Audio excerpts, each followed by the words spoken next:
And welcome to the next instalment of the DayZ Spotlight. This week we are shining the spotlight on the one, the only Septic Falcon, the Keemstar of DayZ. It's a horrible thing to call you that, isn't it, mate?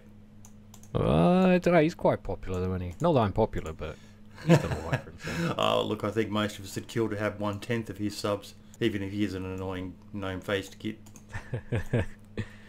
Know me, fucker. How you been, mate? How you been?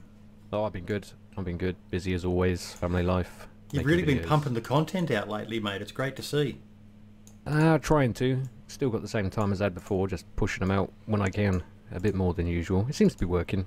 Yep. But, yeah, just waiting for that DayZ. That's when I'll try and hopefully hit it harder again, that DayZ update. Aren't we all, mate? Let's get into a meaty question straight up. When do you reckon it's going to come out? Well, my original guesstimate was December, maybe for Christmas, like we had for, was it 6.0? Yep. Or 6.1 we had for Christmas. I was hoping for a Christmas one. I think the dev team were hoping for that as well. I mean, remember from the stats reports where Eugen said it doesn't look like it's going to be too far off. So I kind of guessed and estimated on stream December, maybe for Christmas. That kind of fell through.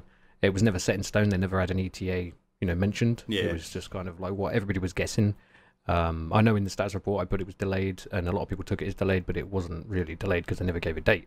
Yeah. I reckon now, though, with what we do know, what they've done, you can kind of get a rough idea from the lists that they always put in of what's done, what's being added, and the knowledge that we know that they're going to try and meet parity, which is, the same level as what 6.2 is at the moment, at least. So it's going to have the same content weapons-wise as 6.2 in 6.3, and it looks like they may be about halfway through from what we last saw. I could be wrong on that, but I would say we're probably looking at another 3 months before we see 6.3 on experimental. But in my eyes, as long as they're happy with the build, because they don't want to shove us a half-assed build in our faces, especially with all this negativity lately. It's just going to trigger all that again if something goes wrong. Yeah. So I kind of personally, I'm thinking around May, we may see it then. Yeah, but yeah, as long as it's ready to go when they release it is all I'm going to say. That's it. And like I said, I'll hit it hard. Experimental builds. I'll be streaming it as much as I possibly can. I'll be back to those 6, 7, 8 hour streams, trying to do daily. Yeah. And reminding people that it is experimental. Early access is work in progress anyway. And then you've got experimental, which is kind of another stage down from the actual early access launch of a build. So experimental is going to be iffy. We know there's going to be bugs. It's completely new. What we've got so far in 6.2 is kind of the basic of the render tech. Yeah. We've not got infusion yet. What we're going to get in 6.3 is complete infusion tech, render tech, audio, animations. Okay, it's really good that you're talking like this because you obviously understand the tech side of it more, and that's going to tie into a question I've got for you later on. It sounds like you really do understand a lot of that more technical aspect of the status reports. Oh yeah, definitely, yeah. I mean, I'll try my best. I've made a couple of notes, but Yep. well, I say I've made about 4 bullet points just to refresh my memory on some numbers. But other than that, it should be. I'm like an encyclopedia of DayZ. Okay, now for some just some basic questions about you, buddy. How old are you? I am 32 years old. 32. I didn't think that. I actually thought you were younger. No, 32. Getting there. And family? I have 3 children and a wife. Yep. Awesome. What are they? 2 boys and a girl, I'm going to guess? I've got 2 girls. They're the oldest, and then my little boy. He's Yep. just over a year old. That's awesome, mate. I've got the one myself. They're amazing. Becoming a dad, mate, was the best thing ever. Oh yeah, definitely. Never change it for the world, and part of the reason why I can't be around as much. Yeah. Since, well, it wasn't too bad when I had the oldest 2, the first 2 born. The girls, it was fine. I could stream quite a lot. My wife was good. Yeah. But since the last one, my wife became ill. And I've had to kind of look after her. So I had a massive, massive break from streaming. And I used to be pretty much #1 DayZ streamer. I was always at the top 500 to 1,000 plus viewers. Yep. And I had 3 months off, which I've told the boys in the Karma crew, don't ever take massive breaks. Yeah. I had the 3 months off, came back, and I'm lucky when I do DayZ now to hit 100. It ruins you big time if you take a break. People, it's nice having a dedicated community, but if you take too long off, they'll move on to somebody else pretty quick. You can't keep hold of it if you take breaks. So that's one thing I always say to them: never take a massive break. 2-3 weeks, maybe max, very max, and you're pushing it a bit there. But we'll get back there. We're planning on coming back. So awesome. And what do you do for a living outside of content creation? At the moment, I'm a home dad. I'm pretty much just looking after the family. My Yep. wife, I had to stop work when my son was born, just to look after the family. And but that'll change hopefully soon when the wife gets a bit better, and hitting that DayZ again. What do you normally do? I was a manager for a retail store, so pretty much just sat on my ass, drinking coffee, telling everybody else what to do. So, but in a very positive way. I've always been positive in my attitude. I never was negative to anybody, never negative towards their attitudes. Yeah. Always G'ing people up, and I like to put that attitude towards DayZ as well. And, the attitude that people have towards the game and development, I never like to see all this negativity and hate towards the dev team or the game in any way. At the end of the day, it's a game. We're here to have fun. There's no need to upset anybody over it and argue about it. Discussions are fine. I like having a discussion. I love hearing people's opinions. I always keep my channels as an open platform for communication, whether they be DayZ's dead, and I'll have a conversation with those and say, well, why is DayZ dead? And 9 times out of 10, once they finish talking with me, they'll be like, oh, okay, yeah, I'll just wait for beer. I'm sorry. Yeah. Because I'll give them the facts. And there's those people who usually come from the hate videos that, teaching people false information. So takes 2 hours to find a gun, apparently. Yeah, 2 hours to find a gun, and that's the first thing I say on stream. 10 minutes in, when I'm fully kitted. Oh, it took me 2 hours. And I said, I've only been streaming for 10 minutes from a fresh. Okay, do you have any other hobbies outside of gaming?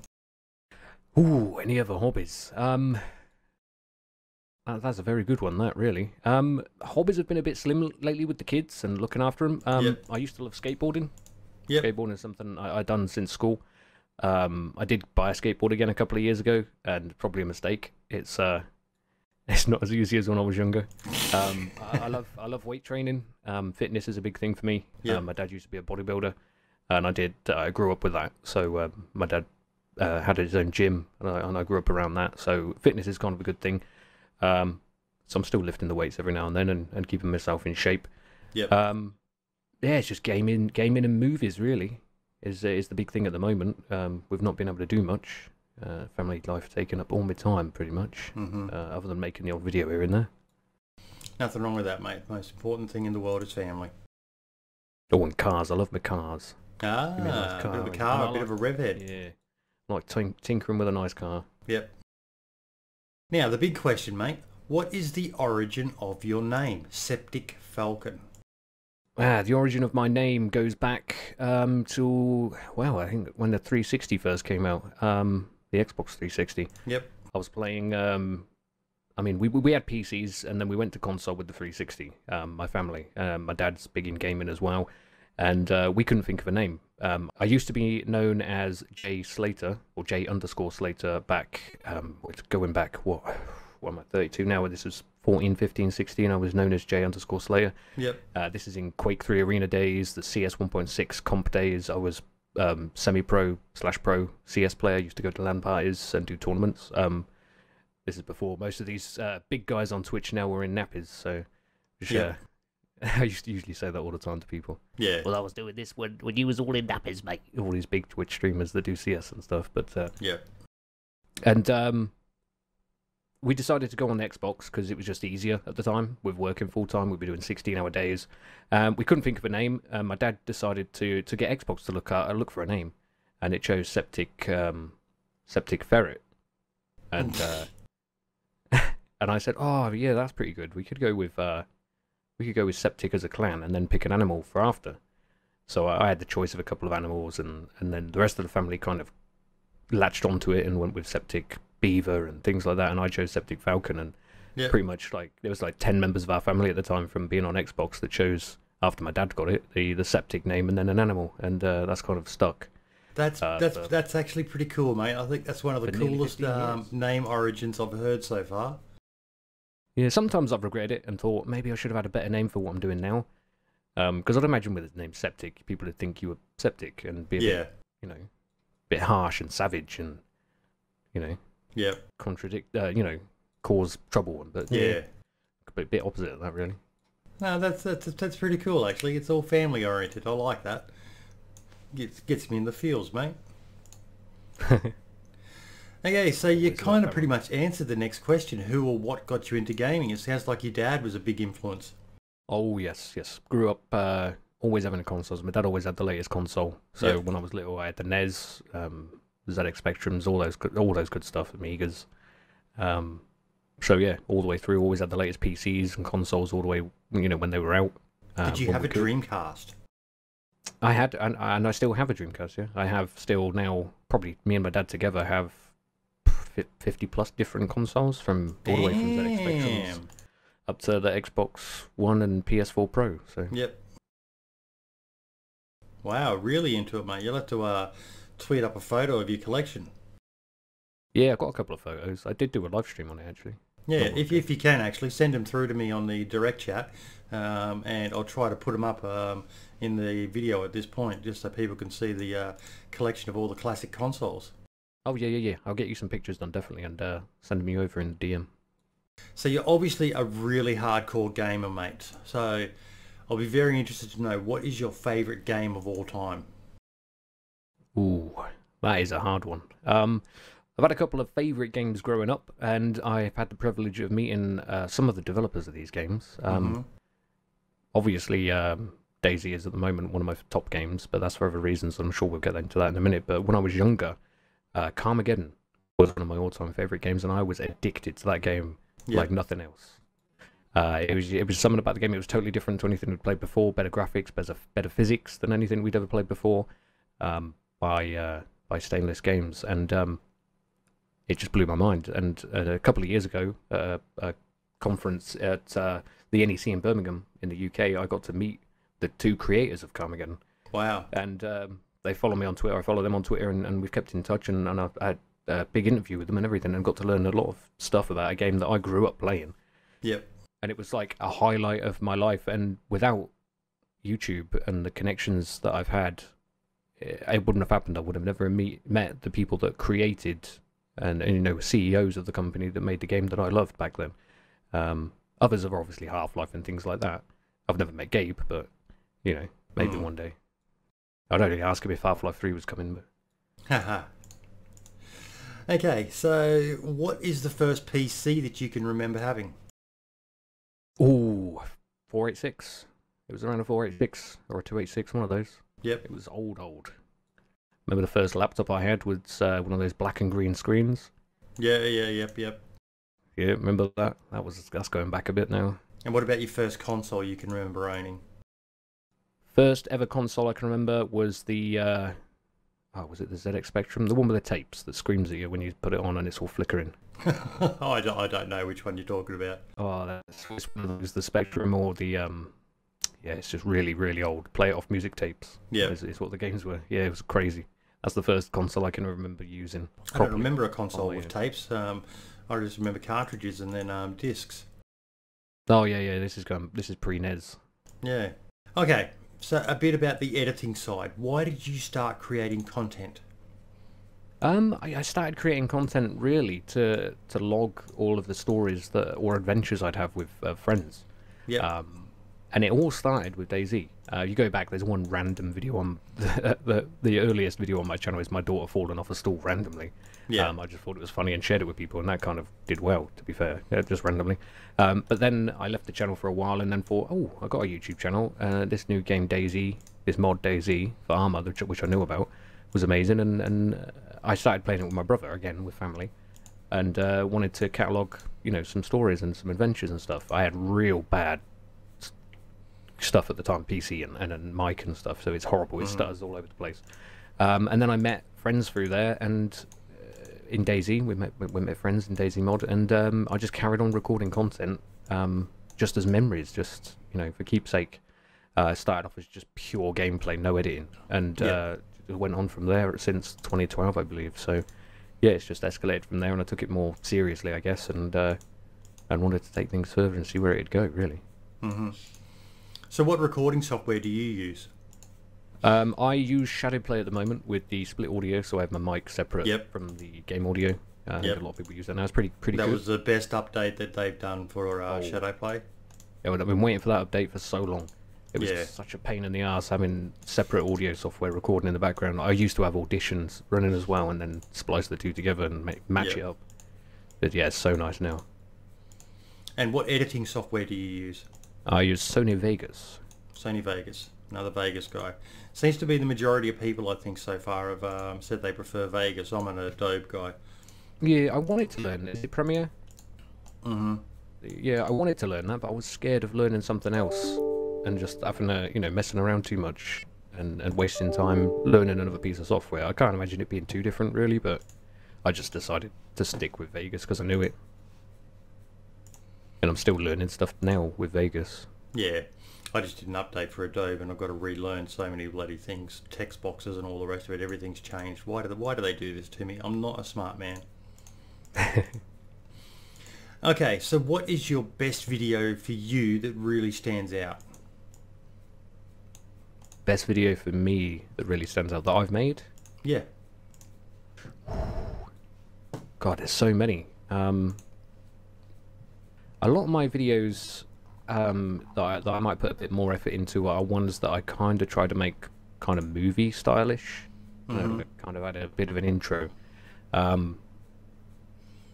Like I've kind of done like the Rock Out with Your Glock Out video, which I put kind of the kind of heavier rock music to it. It was when the Glock was first introduced, and I wiped a squad holding out in the school in Electro with it, shooting them through the doors and things like that. And they were fully geared in rifles, just killing freshies. It's actually one of your better videos too. I'm on your page at the moment, and new to my channel it says try these personal favourites, and that's the third one, Rock Out with My Glock Out. Yeah, it's got 12,000 views. Yeah, it's not got the best, but it's not got the worst. But I think, it's just the stuff that I edit like that, and that's not probably the best example, but it's still one that I do really like. That I was pretty proud of at the time. I mean, that's going back a bit now when the Glock was first implemented, and I've done better ones since. But what I'll have to do is go through and find those examples of edits that I'm proud of that are like that. It's got that little bit of a movie style, the intro, and kicks off like a movie would, or you'd expect a blockbuster to. So they're probably the proudest ones in the collection that I've made. Okay, now to get into the meat of DayZ. You sort of answered this one before. Did you play the mod? Yes, you did. Yes. Yep. When did you start on the mod? I started on the mod probably within the first month of it launching. Yeah. Just see a couple of videos on it. It was brand new and just watching people dying on the coast from zombies all the time, the infected. And I thought that looks quite nice actually. Co-op with a friend if you can get on and find each other, and learning the map and things like that. Of course, I played Armour before, so I knew the map kind of. So it was just it just looked interesting, It was its own thing at the time. Not really anybody did anything to that scale on a world the size of Chernarus. In a survival situation with kind of zombies, but it's an all against all, trying to loot up and survive and putting tents down and things like that. It was an amazing experience back then, and the videos just blew my mind. So we had to try it. It was just get it working, and that was it. But I mean, it weren't that great of an experience because we didn't have the greatest PCs. Like I said, it was about 15 FPS, but we still had a great time. Yeah, exactly. So what is it about DayZ that makes you love it so much? I think it's just the unique experience, especially like how it was now. Not so much now because there's a lot of survival games popped up, but it's still got something that the other survival games hasn't got. I don't know what it is. I've had a little inkling of it in some things, but nothing hits me as hard as DayZ with that adrenaline, the heart-pounding adrenaline you get when the shit hits the fan, and you need to make a decision now, and you're dead, and you've lost all your stuff. Or you get in a gunfight, you're walking around, you're looting, you think it all's good, and then suddenly you hear a crack over your head, especially with those new gun sounds they've got in now in 6.2. Your heart pounds like mad. You feel like it's going to pop out your chest. You're running, you're sweating, you're shaking in real life, and no other game You get some that do a little bit, but no other game does it as much as DayZ. And I'll go back to it after months and, you know, have a break, and it'll do the same. I could play it for months non-stop, and it will still do it to me by the end of those few months of solid play. No matter what I do, I still get that adrenaline rush. Yep. And I think that's what does it. Do you still get a little bit of gear fear? Yeah. If I find something nice, I get so salty if I lose it. Yeah. I'm not as bad as I used to. I used to get pretty stressed, but you just got to not worry about your gear, really. And that's you keep it telling yourself that, but you find yourself playing a bit differently once you get to an uber kitted. You know, you kind of like, I really don't want to lose this guy, particularly if you've had a few. I don't know whether it's so much gear fear, more character attachment. You get attached. When you get a good character going, you've had some good interactions, maybe some good PvP, a good storyline going, and then, you know, the brutality of the game is you can lose the guy to a sniper and not even know where the shot came from, who it was, and it's spawned back on the coast. And it's so sudden and brutal. It's just, there's nothing else like it. Nothing else that's that harsh. Yep, it is. It was the first of the kind in such a large world, and I don't think anything else will achieve that level of loss in a game. All the others I've played, there's great games out there, great survival games, but they don't feel the same when you lose everything. I don't know what it is that DayZ had, and still it has got, and will only hopefully improve over time during development. It's just above everything else. If you could add anything to the game, what would it be and why? Anything to the game? Oh, there's quite a lot. I mean, if we're talking generous as it is now, generous plus, something I mentioned to Dean a very long time ago would be a train that would go around the train track. And I know now they've joined the train track all the way around. If there was a train that you could hijack and make more like a mobile or stationary base, whether you had fuel or not or whatever, would be pretty cool, and you could take it from other players and have a kind of mobile fortress, and that would kind of be like an end game for the game. I think that would be mega amazing. I think that would be like that. People would just love that, and that would be a thing. You know, fight over it with other players to get that mobile fortress.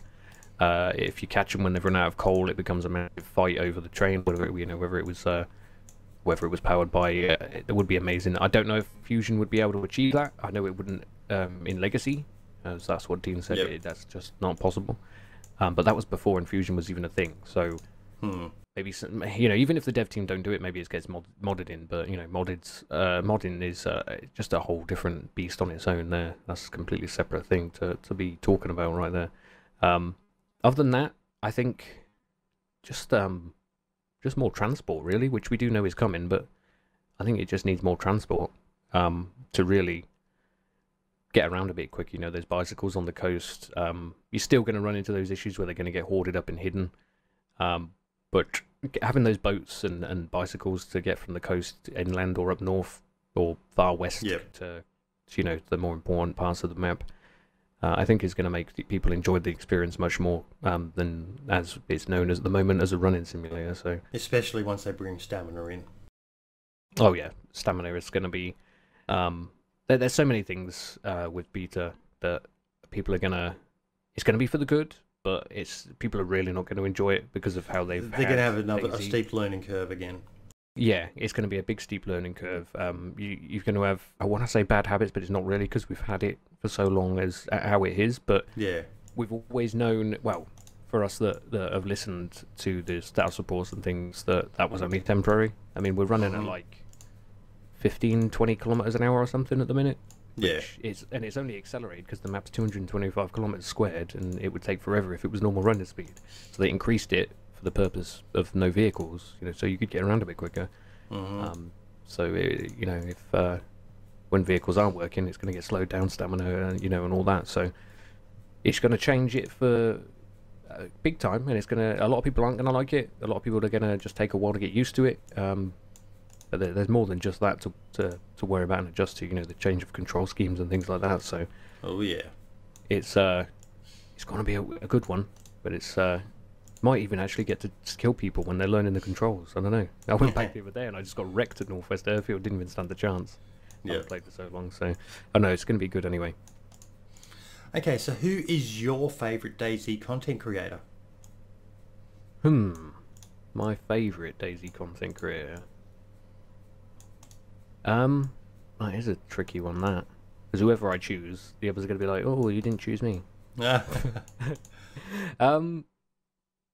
quite like the way Rene portrays himself in his videos. I like that he tries to keep it real and be friendly. I've always called him a bandit, but because I saw him kill somebody once, but he denies it.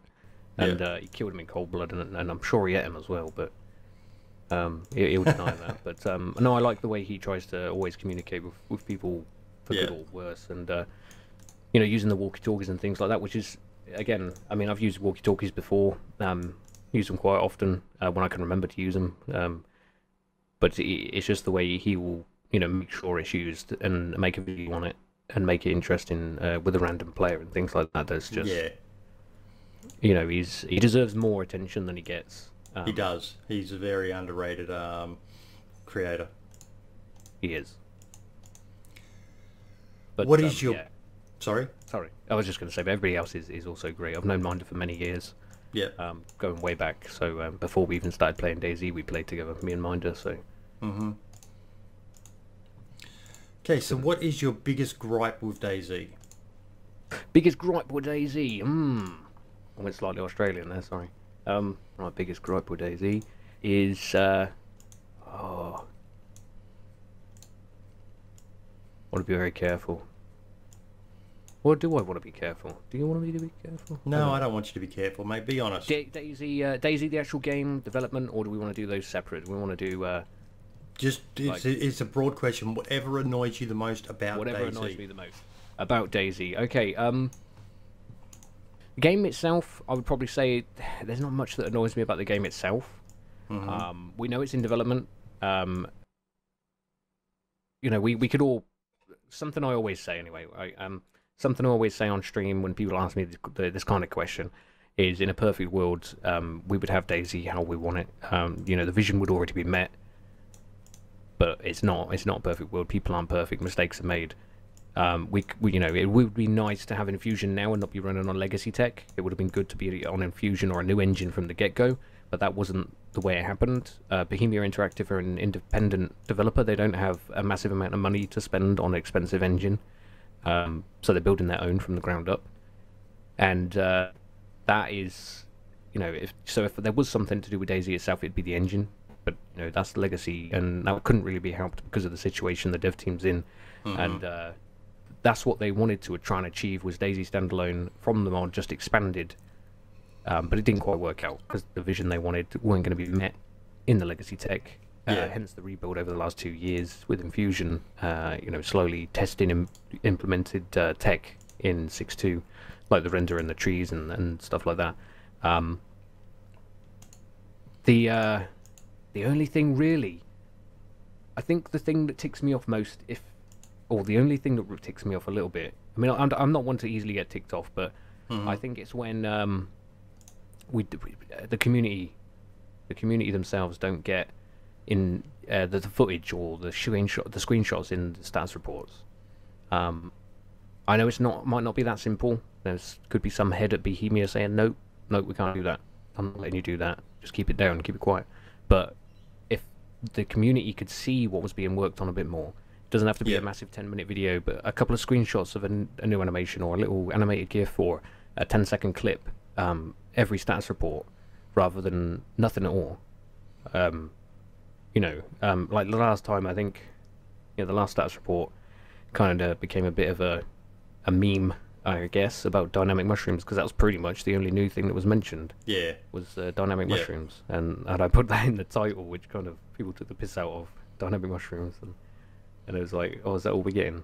But you know, you can mention all that. That's all great stuff. I mean, you can't really fault that, as the trees have been a problem for a while. Spamming gravel trees for apples and stones take ages, but having a visual, actual physical object on the ground under a tree to loot and knowing how many there are, so there's 3 apples under that tree, that's how many I can pick up, that's good. If they're gone, they're gone.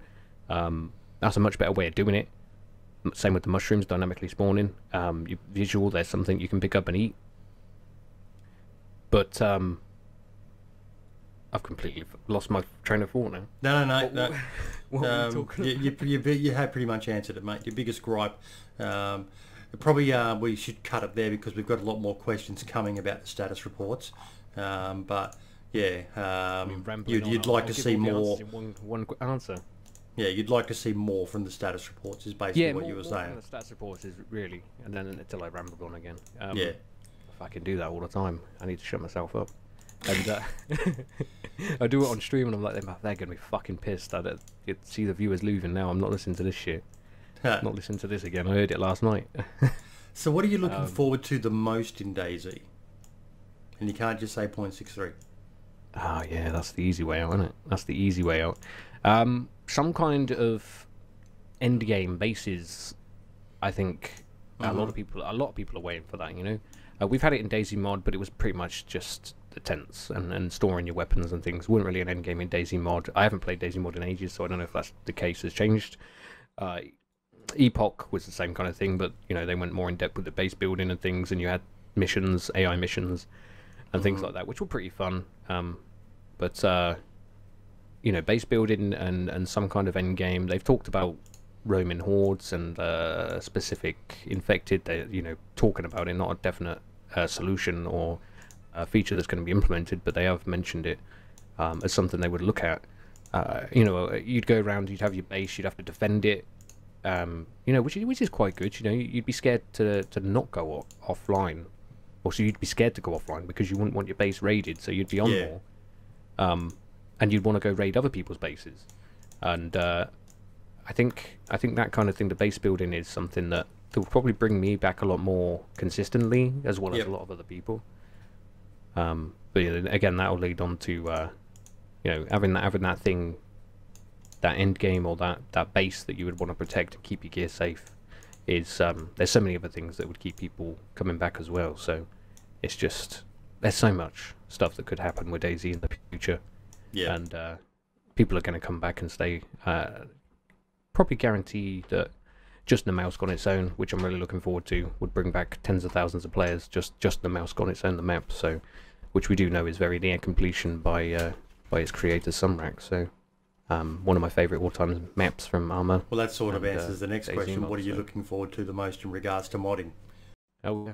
Well, modding itself is, in general, is going to be just extremely amazing. The community know what the community wants best, and they will create it. There'll be a lot of ports of existing mods, depending on... Mate, look at the Good versus Evil server. Immensely popular. And you could almost... say that that's pretty much it's a modded server. All they've done is basically saved it in a state and set it to regular restarts. I think it's hourly or every 2 hours, and all the loot respawns, and people love it. Yeah, that's it. You know, the amount of opinions or complaints that put across to how servers are run, the loot styles.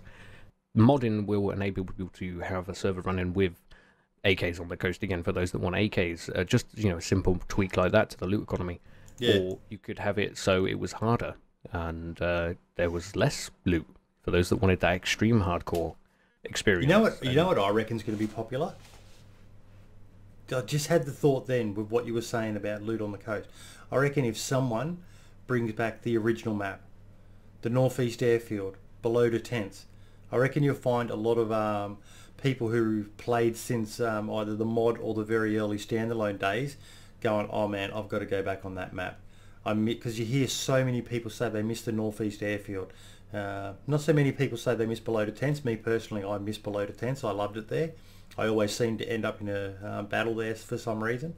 But I think everyone's got memories of massive battles at the Northeast Airfield. Oh yeah, Northeast Airfield was always great. I have many good memories of Northwest, Northeast, Northwest, and below. The tents were amazing below. I'm sure somebody would probably, if it was possible, we don't know what the tools are like yet until we've got them in our hands. You know, to port these maps across. Yeah. You know, from I would like to see original Chernarus and what's the small map that was. I never played the mod, mate. So yeah, no, there was a small map that they were going to add as part of Chernarus Plus, just south. People will know what it is. I can't remember what it's called, but Stuff like all the Armor 2 maps. See what they can port, Armor 3 maybe, and as well as completely new maps. The community will create some amazing stuff, especially with the new engine and what it would be capable of. There'll be some interesting stuff coming through. New vehicles, whether they be new models, new textures for existing vehicles, new weapons, and like the devs said in a previous stats report, you could even make a side-scrolling point-and-click adventure if you wanted to, if you were that inclined. It's that deep. The tools are that deep. Awesome. And as you said, mate, people will create stuff, and the community will decide on what they like. That's it. I mean, the team listen as much as they can, but they are a company, and there are people higher up than the people working on the game that are saying what couldn't be done, what can't be done with the budget, things like that. Exactly. Okay. Has your style of play changed at all? If so, how and why? My style of play has changed quite a lot since mod days, especially. I used to lay about on my belly all the time, crawling everywhere because I was scared of the infected, and that went through to just purely being like the hero, labeled as the hero character, just trying to save people, feed people. You occasionally need some food, and then I went into more of the survival. Not a bandit, not a hero. I just called myself a survivor, and that's kind of how I'd been for the last couple of years with standalone. I was just a survivor. If anybody said, "Are you in chat? Are you hero? Are you bandit?" I'm a survivor. I'm just trying to survive. I'm not a hero, but I'm not a bandit. I'm not going to go kill a freshborn for nothing. But I'm not gonna. If somebody's got a gun, I'm not going to be like, "Hey mate, you all right? Drop the gun. I'm friendly." I'm gonna play it safe. I'm not going to put my gun away, and I'll probably shoot them because I feel threatened. But my philosophy is if you're on a military base, anything goes. You're not friendly. Nobody's friendly on a military base. I am. Easy. Oh, I've tried it. It's not good. And usually it's kids. Are you friendly? I'm friendly. Don't kill me. I'm 12. Oh, it's all right, mate. I'll look after you. Give them a gun. And then they shoot you. Shoot me in the back. Yeah. No. Yeah, I think everyone's got horror stories of squeakers. Yeah, gotta love them. How many people do you reckon they need per server? Per server, I want to say 100, and I know they were aiming for 100, but I'm not sure if 100 might be a bit too much.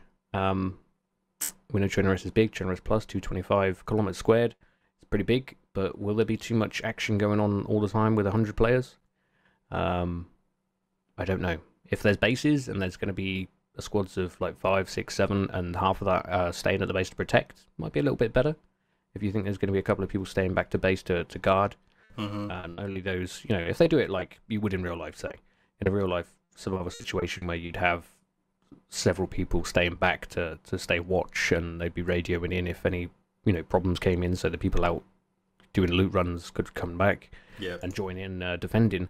It could work because you wouldn't have so many people on the coast. But if you've got 100 players and nobody's defending their base, they all go out to the Northwest Airfield. You've got 60 players on Northwest Airfield. The other 40 are dying on the coast because they can't find a gun after 2 hours. And it's going to be a bit weird. So I don't know. I'd be happy with probably 80 because you don't want it too overpopulated. It is an apocalypse after all. It's not, you don't see people on every corner, every street corner in an apocalypse. So you don't want it too overpopulated, but you don't want it barren as it is, or it can feel now. I can stream I used to stream when I did for the 12 hours, whatever, and I'd see nobody. And it'd be like, what? Am I even on the right server? Because I joined a full server and wouldn't see anybody. And I must have been just missing people. I'd go on another server the next day, and I'd be dead every 5 minutes. So it's really unpredictable. So it's a hard one to say, really. I mean, I'm sure that they do it anyway. The team do it. They do these little implementations of tweaks and changes to see what match suits. So I'm sure when they get the ability to increase player numbers, they'll do a test of 70, 80, 90, and if 100 is too much, they might drop it to 90. We'll have to wait and see on that one, but I'm interested to see. But I don't want it too overpopulated. Can't be having no TDM modes. Again, that'll come with modding anyway, so. Good old team deathmatch. Okay. Now for the rapid fire questions where you just say the first thing that pops into your mind, mate, okay? Yep. And favourite long range weapon? Mosin. Least favourite long range weapon? The VSS, is it the VSS? Or yep. Favourite auto weapon? MP5. Least favourite auto? The rack. KOS? KOS? Yep, KOS, kill on sight. Depends where I am. Airfield, yes, I'll KOS. Coast, no, I won't KOS. First person or third person? First person. Favourite server? I've been playing on Rene's lately, the village. That's been a good one for me lately, just to chill. Favourite place on the map? Oh, do I want to reveal that? Because that could be my secret place. And then people will know where my secret place is. my safe haven. Public or private servers? I like private servers I prefer, but then as a content creator, private servers are safer anyway. Gorka. Gorka is the area I like. Around Gorka is pretty nice. No worries.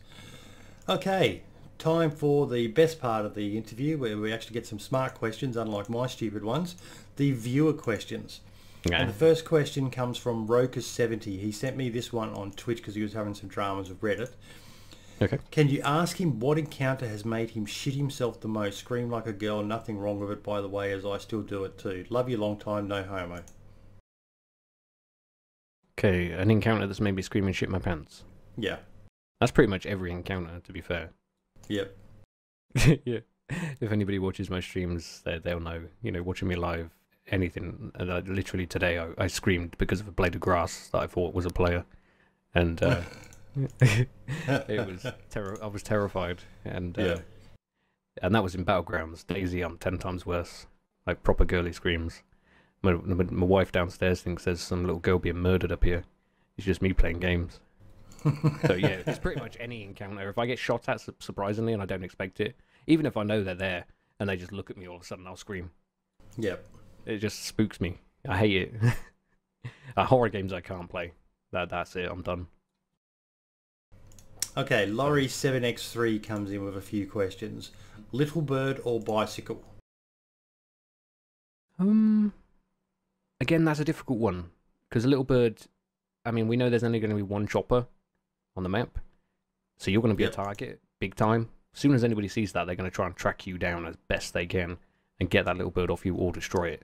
Bicycle, you're low profile, yeah, you're slower, but you're not going to get noticed as easy. So I'd probably go bicycle, to be honest. I'm with you on that one, mate. I'll take the bicycle any day. I just see the little birds as being a lot of hassle. Yeah, for fun. I don't reckon the reward will be worth the risk. Well, if we go back, thinking back to the mod days with the squad, the guys I met in DayZ mod, and we used to fight for that one Huey in DayZ mod back then, and that was amazing. We had like a seven-man squad fighting against other squads for that one Huey. There's nothing else like it, and no other game has still achieved that feeling. Like you can't do that in Rust, you can't do that in whatever Slav game you say. There is not a game where you've got to fight in an open world for that one vehicle that spawns. And if you lose it, they'll fight. They'll track you down in their vehicle. They will shoot the hell out of you, and you've got to try and actually fly that chopper with the simulation physics and controls. We had a dedicated pilot and things like that. If the pilot wouldn't, we wouldn't even attempt to, because you'd end up crashing it if somebody couldn't fly. And it's an amazing experience. But yeah, you're going to get hunted, especially if it is the only chopper, which is the plan on Generous. It's not going to be an easy task, and it'll be a continuous fight. Okay, she also asks, when is the next Psycho Night? When is Rocket League? Oh yeah, Laurie, he's always on about Rocket League. Wants me to stream Rocket League. Yep. One day, maybe in my 40s, 50s, I don't know. No, Psycho Night, I'll probably do Psycho Night come 6.3 beta. It's an event we always do along with Protect the Present. Used to do loads of DayZ events. But, I mean, I used to do giveaways. I like doing events, and if there was a winner, I'd do a giveaway, whether it be monetary or a gift, a game over Steam, or, you know, a gift voucher for money to purchase a game they want, or an actual key, or, you know, something even bigger if things went that well, which they did kind of get to that popular at the time. And we had a lot of hackers at the time, and the winners would turn out to be hackers that were shooting us through wars and flying around the map to find me. Yeah. And yeah, so we stopped doing them. But with beta, there are new anti-cheat things coming in, new script language to hopefully eliminate, or close to eliminate. You're never going to get rid of all cheaters, but it will get rid of most cheaters in-game, hopefully, fingers crossed, if all goes well. So that's when these events will return. We'll do a couple of test runs probably. Psycho Night, Protect the President, Hostage Rescue, And if all goes well and we don't get hacked, probably bring back some prizes as well. Awesome. I'm actually doing a manhunt on the 17th of February with $200 in prizes for whoever manages to kill myself and the bodyguards or capture me. They get a little bit more if they capture me. So that's something that I think is great. There's so many people like yourself, myself out there who are doing these events to help keep flying the flag of DayZ. Yeah, that's it. I mean, it breaks my heart to not be able to do them.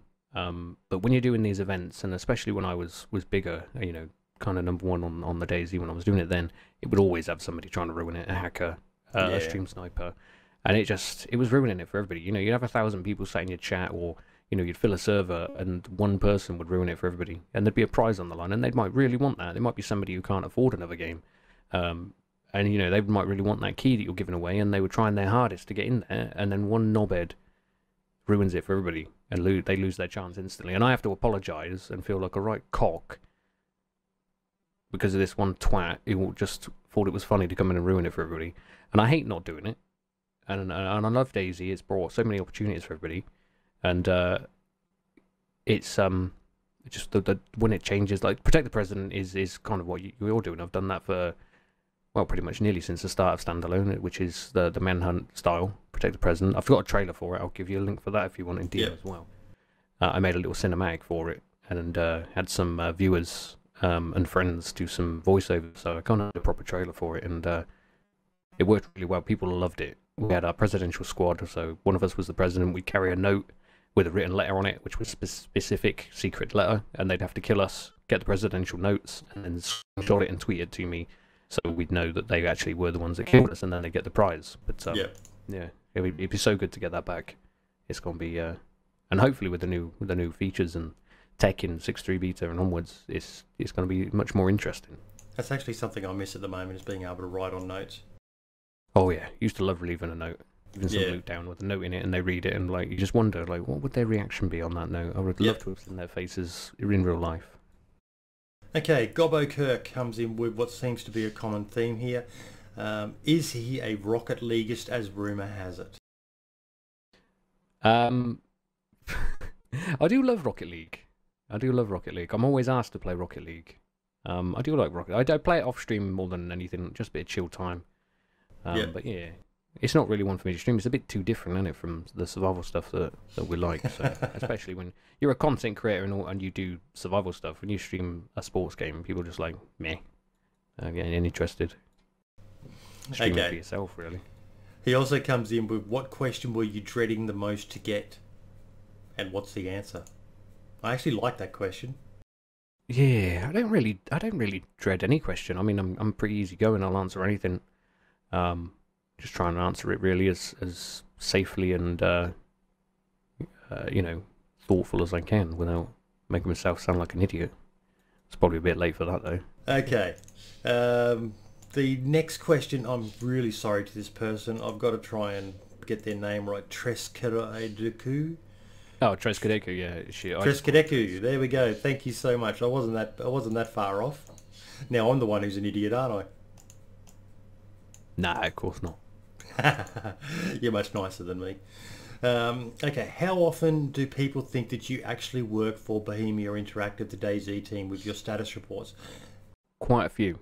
Haven't had that asked me for quite some time. But I used to get it all the time. How do you react when they do? I straight away tell them I'm not on the team, but I can tell you this if I know the information. But the best place to get it is at DayZ Dev Team on Twitter. For any information, that's the best place to get it. That's where they're most active. All the DayZ forums. But I will help them if I can. But I'm always asked that question because you do the stats reports and you seem, you know, more, you know, active with the community, I guess. Or they're usually the first person they see, because the DayZ Dev Team retweet me anyway. On all the stats reports I do, just to get it out there more, the information. And I think people just assumed back then. I think I've told so many people now. It's kind of like, yeah, I remember him telling me he's not, but it seems like he is. And no, I'm not. And I would love to be. Oh, believe me, if If they could hire me, the only problem is I can't go there. I can't leave the country because family and stuff here. But if they could hire me and I could be like a UK community member kind of guy, community manager and communications person alongside Beatty, but for the UK and do stuff from here and still do what I do and be kind of like a positive word spreader of DayZ informations and help people, then I would love to do that from here, from home.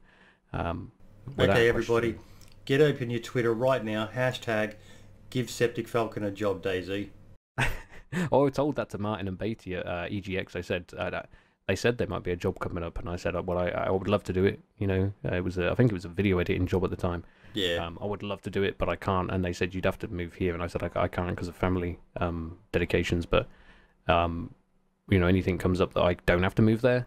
You know, it honestly is kind of strange in today's day and age, where you could do so much through conference Skype calling style technology, that you have to be located there for that job. I know it's a bit of an annoyance that they'd have to call you every time they wanted to talk to you, but we're a digital world.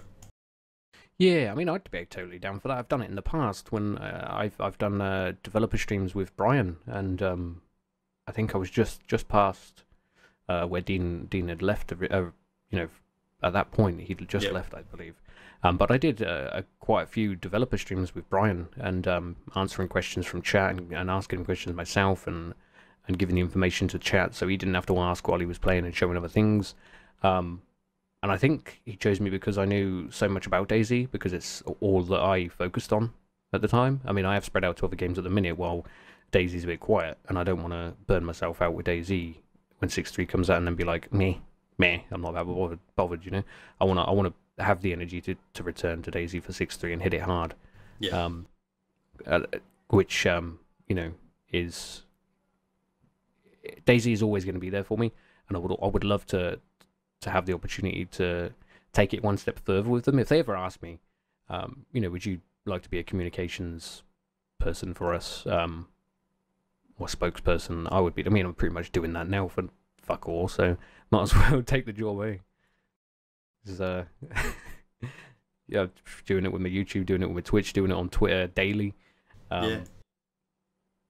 Any news I will share, and I'm always about that positivity and giving the facts and nothing but the facts. I will never mislead anybody. I will never lie to anybody about anything.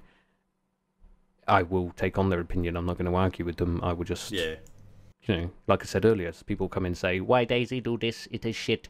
I never play again." And then I tell them, "This is the plan. That was not how it was. Where'd you get this information from? Here, this guy told me." No, he's lied. This is the information. Give him the hard facts, and he's like, "Oh, I'm sorry. I come back next week." Yeah. It's just. Yeah. I don't know where that guy was from. That was just a random voice, but you know, that's the kind of example I get all the time. And 9 times out of 10, like I said, they'll turn around and be like, "Oh, I'm sorry for my attitude. I didn't mean to speak to you like that. I didn't mean to speak to the devs like that. I will come back when 6.3's out. I'll play. I'll try it, and I'll give my opinion then." So I like having the conversation with them, communicating with people, and I enjoy, if they come in a bit fiery, I enjoy calming them down and saying it's going to be okay. You know, this will come eventually. We just got to wait a little bit. And I always make the point of saying, if this is the most you've got to worry about, then what the hell are you doing with your life? You know, it's a game at the end of the day. I'm sure you've got something better to do in your life. If they don't calm down, you know, when they start. Yeah, and that's when they do calm down, when they think, "Oh shit, yeah, I do sound like a bit of a dick. I better calm down now." Okay. And Cooper comes in with a question now. Where do you see DayZ in, say, 2 years? What do you expect to see the community playing at that? Be it still in beta, finished and polished, a mod that surpassed vanilla, or a new game that finally recaptures that DayZ magic? I think DayZ will still be played in 2 years. I don't think anything will surpass DayZ anytime soon. I mean, you never know what the future holds, but personally, at the minute, I don't think there'll be a survival game. The closest one that I've seen at the moment, if we want to talk about something surpassing, is Scum. That's the only game lately that I've seen, a survival game, that I think could even come close to DayZ. Hopefully it's not long till we try that. Of course, I will be jumping on that ASAP and covering it on my channels. But till then, you can't really say anything. You've got to get your hands on it and see if it does give you that adrenaline rush, that heart-pounding, you know, shit-your-pants moments. It's... will it deliver that? It might be a lovely game, beautiful looking, nice loot, but if you don't get that adrenaline rush and you're not really bothered about things, then it's not it's not the same, is it? So No. but I definitely see DayZ still played in 2 years. I mean, if we want to go into the nitty gritties of it, I think DayZ at the moment, a lot of these videos saying DayZ is dead. It's not dead in my opinion, and a couple of other people's I've spoken to close to the dev team as well. The community for DayZ is a sleeper community at the moment. Yeah. 3.6 million own DayZ. Yes, at the moment we have 4 to 4.5k daily players, which is not a dead number by any means. It's low. It's low compared to other games, for sure. But we've been out in early access for 4 years, over 4 years now. Mm-hmm. Early access, it can get bored. It can get boring for anybody. We're taking part in the actual development of the game. The game shouldn't be out yet. If this was 10 years ago, we would not even be playing DayZ right now. It'd still be, being made, and we'd have to wait for our disc to come out or whatever. The early access was not a thing back then. It's we're getting a privilege to play a game in development, which a lot of people forget about. Early access, though, keeping that in mind, does have its good points and bad points. Obviously, we get to see the bad things of development, and we get to see the good things of development, like things working out. Bad things being delayed updates that are going to offer a greater experience, which is what we're experiencing at the moment with DayZ. But at the same time, in the last 2 weeks, there's been 115,000 different players in 2 weeks. Yeah. And that's up 10,000 from the previous 2 weeks. So, and that's a figure that a lot of people aren't aware of. It's not just the same 4,400 people every day playing the game. It's a lot of different people coming in and dabbling in the game. Like, I watch a lot of streams and watch a lot of YouTube videos with comments and that. And particularly in the streams, you'll see it on the Running Man's, in yours as well. You'll get people come in, and a question they often ask, what's changed? I haven't played in 9 months. Should I buy the game even? And most chats handle it really, really well, Mate, quite a bit has changed. The advice that I usually give to people is, look, if you stopped playing 9 months ago, quite a bit's changed, but not probably enough to make you happy with it. Feel free to boot it up again and give it a whirl, but my advice to you would be wait for 0.63. Yeah, that's fair. Yeah, I'd probably say the same thing, to be fair. It's changed. It does run better if they've not played, 6.0, 6.1, 6.2. You don't die on stairs anymore. Yeah, so you don't die on the stairs anymore. It feels nicer. There are other issues that were introduced, minor ones, but nothing too drastic that they're going to kind of notice it and throw their toys out the pram. But, I would probably say wait till beta for the big changes and the big improvements. They're definitely going to notice. I mean, the whole game's changing, the way we control and attack and things like that. But to think that in the last 2 weeks, over 115,000 different IDs, different people have logged into DayZ. That's a lot of people with curiosity, whether they've logged in for 2 seconds just to say, oh yeah, still not quite where I want it to be, exit. Or, how many of those have jumped in different, and I played for an hour and had a good time and then just thought, yeah, I'll play again next time. But that's kind of, that's every 2 weeks or every week that happens. You get over 100,000 different people log in, and that's up 10,000 from the previous week. So there's more interest coming in, which leads on to another point of that I've made, being that attention is attention, whether it's negative or positive. And there's all this DayZ is dead press, from these content creators, with hundreds, even millions of views on these videos. So if DayZ is dead, why is a video getting that many views? Much, that many clicks, and that much interest. Yes, most of it will be fanboys or whatever say, yeah, DayZ's dead, fuck DayZ, it's never going to become anything, it died a long time ago when Dean jumped off Mount Everest with all the money. And, it's a lot of it is that, but a lot of them are just saying that, like we said earlier, in the heat of the moment, listening to this misinformation that's spewed out from these content creators, which are purely just for clicks. They're doing it just for clicks. Most of these, which I see another one today from a smaller content creator, he was a lot more respectful to the dev team, not accusing them of stealing the money. Yeah. But he was still missing out major facts, major information that people would need to actually understand what's going on with DayZ. Not just, DayZ's not going anywhere, it's dead. 4.4 to 4.5 to 5,000 daily players, individual. 115,000 in a week or 2 weeks, which has gone up 10,000 players in the previous, is not a dead game. There are games out there a lot worse, and that's the sleeper community. I think as soon as beta releases, you're going to see those 115k daily. Stable. That is. Experimental not so much, because obviously it's a smaller player base on experimental. That's just for those interested, and it's going to be busy. Believe me, you're going to struggle to get on experimental servers for 6.3, but 6.3 stable. That's when you're going to see that bump up to 50 to 100k. 6.3 daily. That's going to be, and this is my estimate, and I pretty much guarantee you that's going to happen. Nemausk, you're going to see it hitting bigger numbers. Just off the launch of Nemausk, just because it was a lot of people's favorite map. So atmospheric in Arma 2. In DayZ with an Infusion and all the new tech, the audio is going to be on another level, complete another level. It's going to be amazing. There's no word. I can't really. It's just, I don't know. It's going to be good. Okay, Treskadeku comes in with another question, which is kind of a good segue from what we were just talking about. Do you think at this point the beta 0.63 is so hyped that many people expect too much and will be disappointed by the update, especially when the servers will be smoking at the start? Or do you think it will be better than most people expect at this point? Yeah, that is another good one. In the back of my mind, I do worry that people are a bit overhyped. That's the thing. That's the trouble. You want people to be excited. You want people to be eager to try it, but you don't want them to be too overhyped.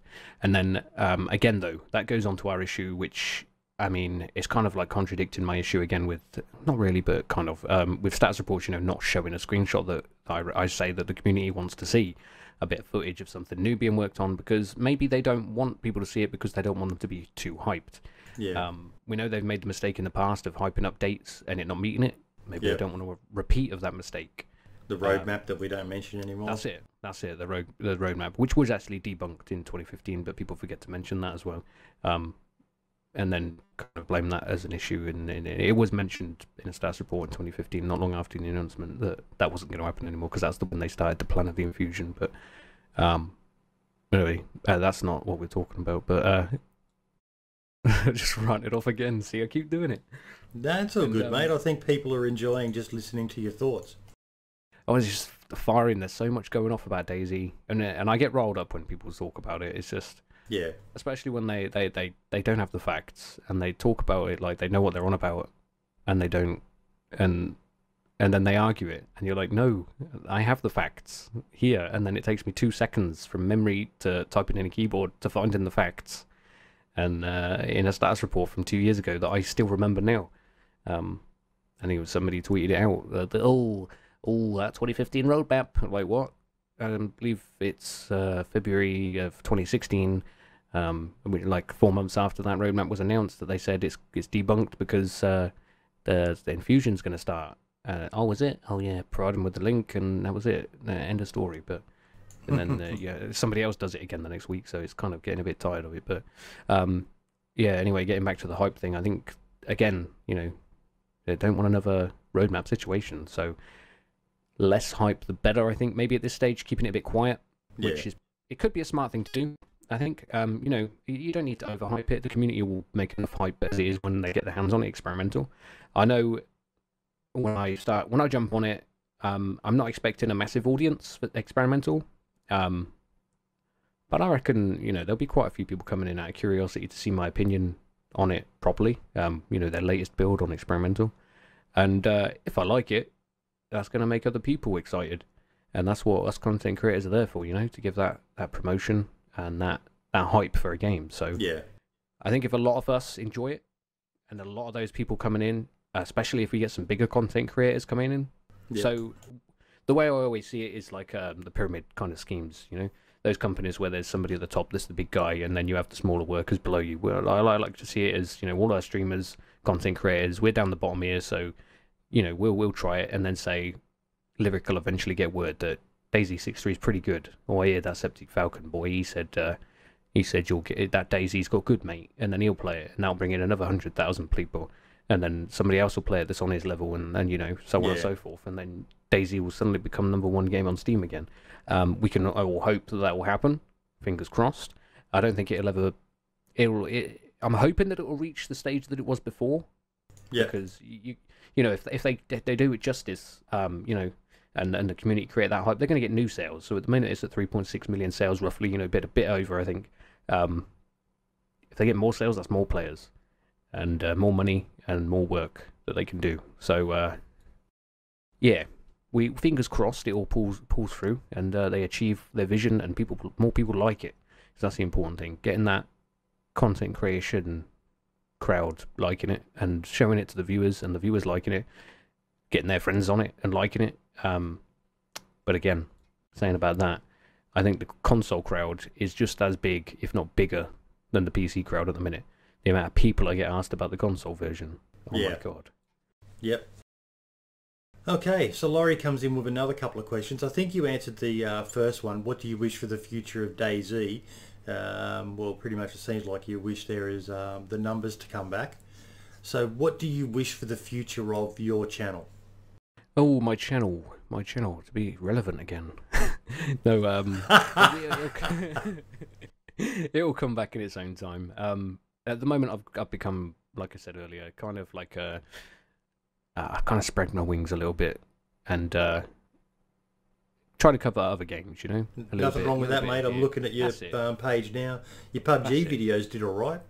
Yeah, some of them did all right, and a lot of people have requested more, but I don't have the time really to put in. So lately, it's been a bit more of a less of a edit kind of thing and throwing videos up, which they aren't doing as well. But that's all I can kind of manage at the time. And if people are in my Discord or watch me live streams, they know that I'm having a bit of a busy time at the moment at home, and have done for the last years with my son and wife. So things will hopefully get better though, and I'll pick that back up. So my plan for the future for DayZ and my channel, because DayZ is my channel, is to bring it back up. You know, it can get quite depressing watching your channel not grow. I mean, it's been out of control for me, and family comes first, of course, as always. But you know, like I said, I've known Minder for many years, and we've grown together. And my channel over the last year has literally not grown 1,000 subscribers, I don't think. Whereas his channel's exploded, and we were the same size from about 20k onwards. So yeah, it's kind of makes you feel like shit, man. I've lost so much time, but at the same time, it was for family, so it kind of deletes the bad thoughts about it. And I know when I get the time, I can come back and I can do it. But I'm quite happy at the moment having that smaller community. I love having them there watching me and talking to me, and they love having me there, so I'm happy with that. And a lot of them are worried that, you know, if I do come back properly, I become too big again and chat's too busy for me to talk to them. Like, when you get those people back again, you won't be saying hello to individual people, you'll be too busy. And I was like, no, I don't want to be like that again. I like saying hello and catching up with the regulars, you know. I guess somewhere in me, I'm a bit scared of getting a busy chat again. But I'm quite happy how it is steadily growing. I don't earn anything really, you know, $30 maybe from YouTube. Can't even buy a AAA game with that. So, but that, mate, I'm not even monetized anymore. They're demonetizing me because I don't get 4,000 hours per year.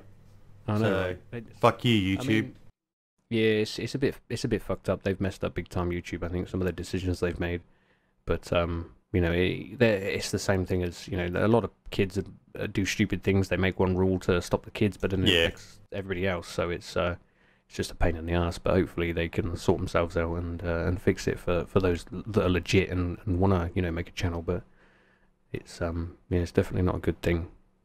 Okay, the next question comes from Nisco Racing. Now, I'm not quite sure what the context of this one is.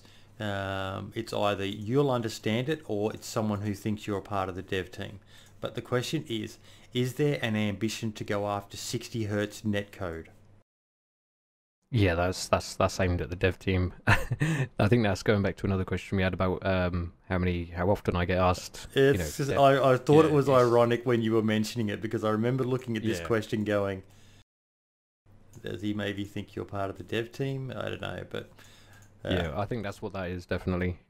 60 Hz, I'm not sure will happen with DayZ. I don't think the tech's there yet. Yep. But But 30 hertz, I think, would be a good one if they can reach. Would 30 you hertz. like to see it get to 60 hertz if they could? Oh, well, definitely. I think anybody would love it to be at 60 hertz. That means amazing performance. But because the world's so big. Okay.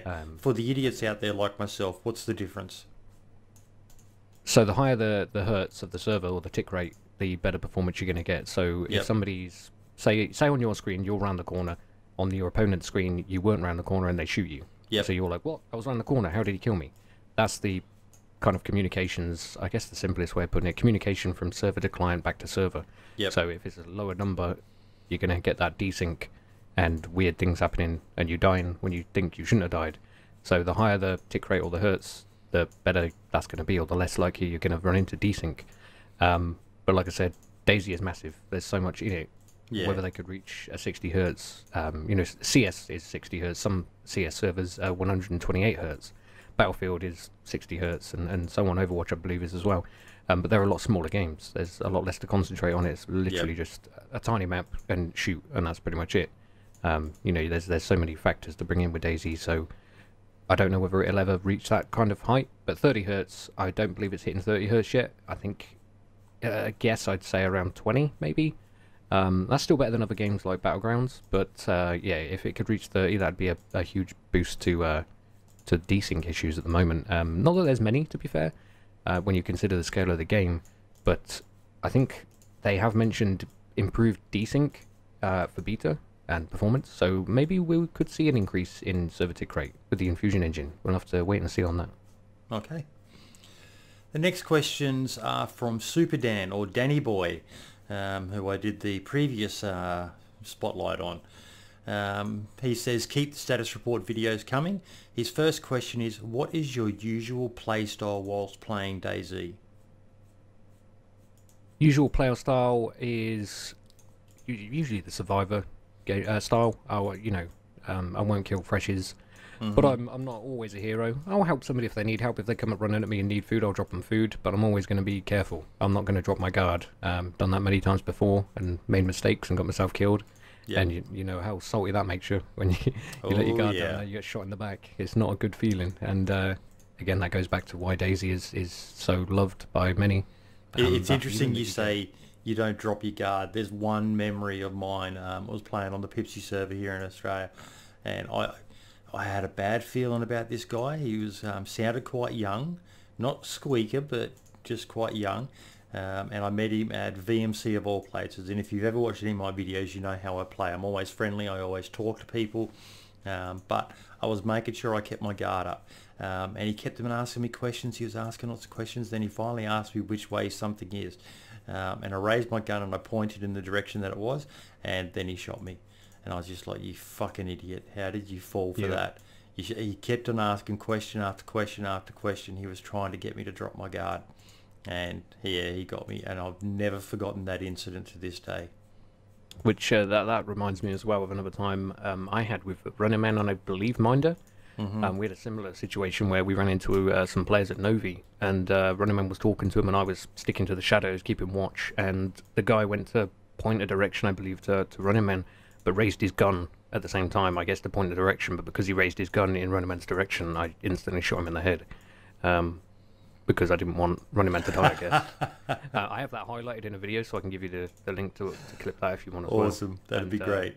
It was a moment that's just like, you don't do that, you don't raise your gun in, you're talking, and people can take it either way, that's like, drop your gun. In my case, I just open fire. If they raise their gun, that's it, they're done. I'm not taking any chances. Yeah. It's tense moments like that we love. Okay, he also asks, have you ever felt like being the bad guy, even just for one day? And wink face. Oh, yes. It's always good to try different play styles. You mix it up a little bit. The friendly play style is what people like to see, most, I believe. But going nasty it can be fun. So we made a whole event on that, which I keep getting questions for when it's going to happen next, which I believe Laurie asked earlier in the interview, and which is Psycho Night, which everybody just goes crazy on the server. Don't trust anybody. Somebody could be nice and then twist, and we'll all have a campfire, and then it'll be all nice, and we'll all be chatting. It's community time, we'll all be talking, and then somebody will come out of the bushes and take everybody hostage, kind of thing, and then everybody goes mental, and it's just a bloodbath. and that can be really fun, and a lot of people do love it. So if I do enough promotion for the event, it'll fill a server just to have people go crazy, run people over, chasing in cars. It just goes mental, and I think people that would usually be friendly love that change as well, and having an area where they can just relieve their rarely used stress from DayZ, I think, and go crazy without risking a normal character. Yep. And it can be good, pretty good. His last question, and this is so telling from him. Have you ever been betrayed in-game? If so, how did it make you feel? From the king of betrayal himself. Well, I've been betrayed by normal players, I guess. Those ones that backstab you, random players. I wouldn't say people I've played with normally have never betrayed me. Other than the normal random players, I don't think I have. I've probably betrayed Minder before, more than once. Again, I can get you a clip. Yep. But it was just a case of we'd finished the stream and we were going to sign off, and we were going to do like a suicide pact. And F11, and I didn't do it, and he killed himself. And then I laughed and took his gear. So yeah, it was again, that's kind of getting the bad side out again. But yeah, it was good fun and a bit of backstabby, but you got to do it sometimes and have a laugh. But yeah, not really been backstabbed really big time myself. Okay. The next question is from Lukage. Hey Septic, big fan, long time follower. I was just wondering, what if there is nothing better since sliced bread? Well, there could never be anything better than sliced bread. That's the best. If you hadn't had children, I would say you've never had sex, but that's a conversation probably for a different stream. Oh yeah, I forgot about that one, yeah. We won't talk about that. Yeah. But seriously, he also says, what are you most looking forward to in 0.63? 0.63, there's so many things I'm looking forward to. Oh my god, I could, just off the top of my head here, I could list you 100 things, from the small to the big. But only one, if I had to pick one, the one thing that pisses me off the most, when in combat or just trying to traverse the map, is running up hills. Yep.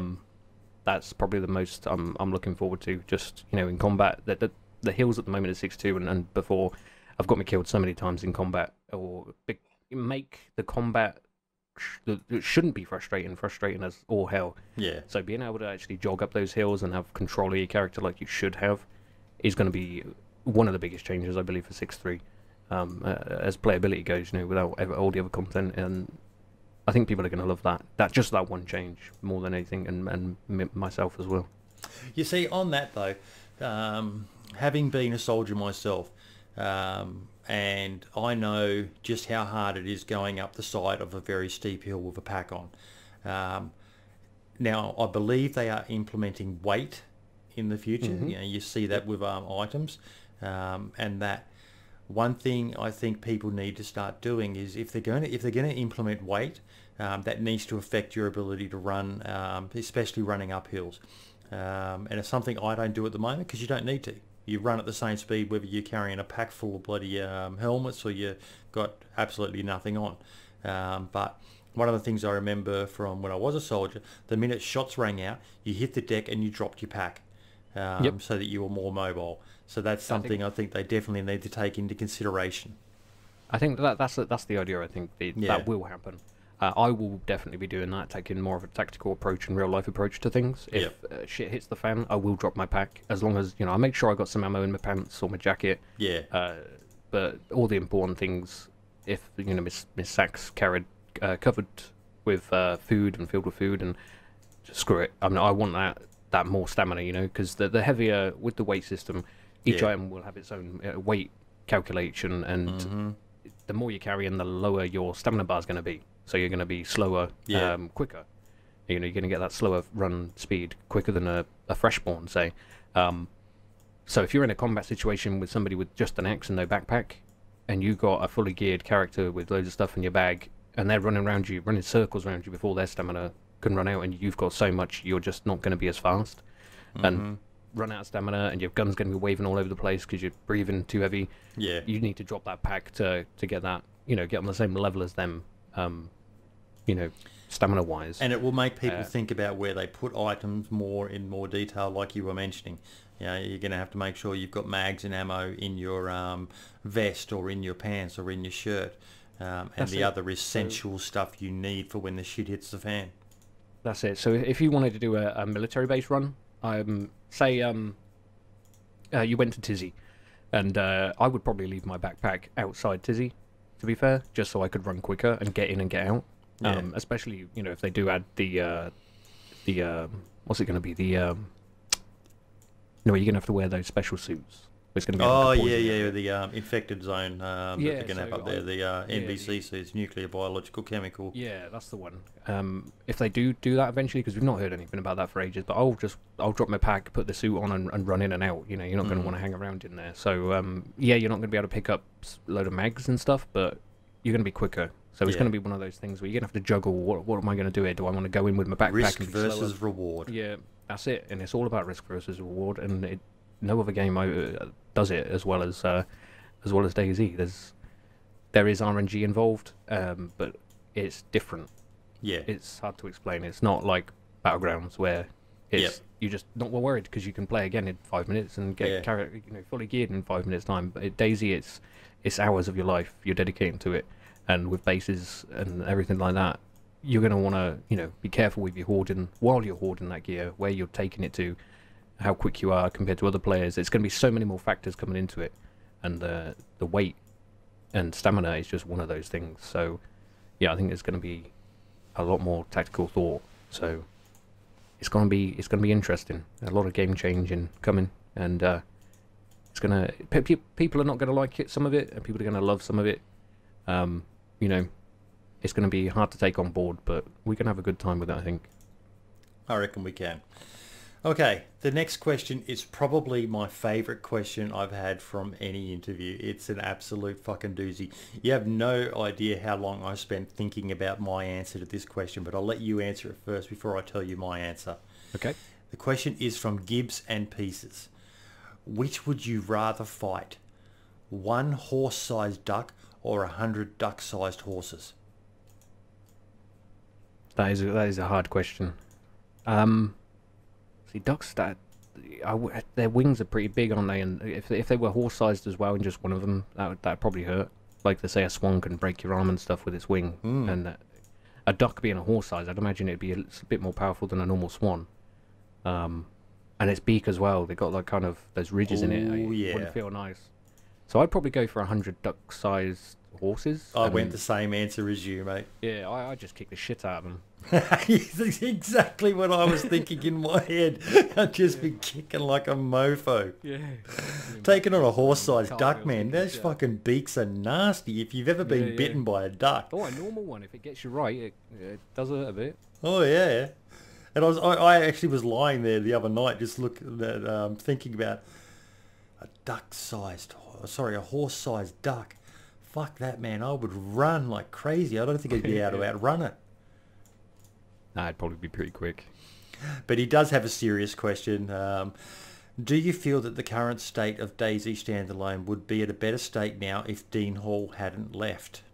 That is a very good question, a complicated question. Very complicated. I love Dean. I've known him for a long time now. Used to speak to him quite a lot. I've met him in real life.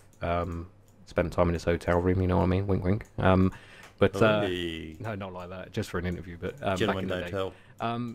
He's a great guy. He's a great guy. A lot of people misunderstand him, and he going through kind of what a lot of misconceptions are with Dean. A lot of it in the hate videos is he took the money and ran. He did make quite a lot of money when Bohemia purchased the idea off of him for DayZ when he made the mod. And he was a contractor. He was a game designer. He is a game designer. He's got Rocketworks now and doing the same thing there and making his own awesome games. Which shout out to Stationeers if you're into the space genre of games. You definitely need to check out Stationeers.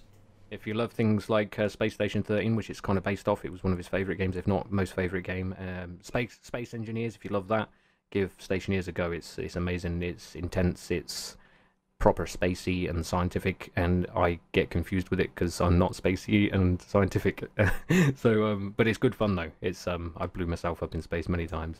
But yeah, he was contracted for getting back onto Dean. He was contracted for 1 year's work to help design DayZ from the mod.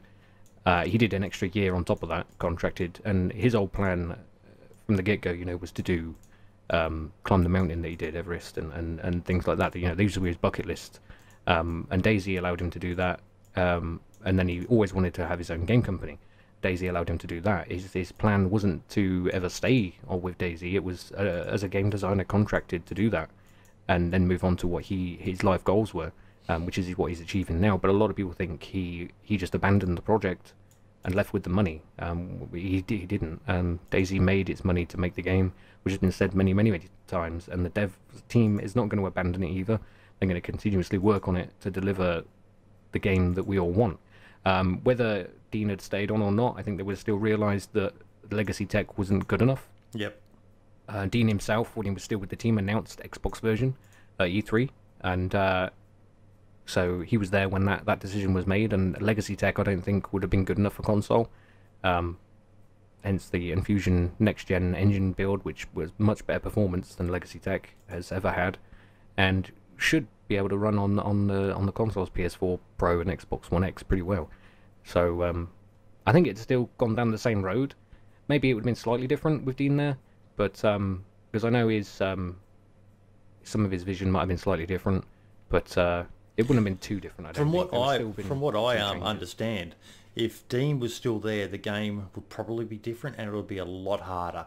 So those who are fans of that would be happy, but I don't think the majority of people are fans of it being too hard.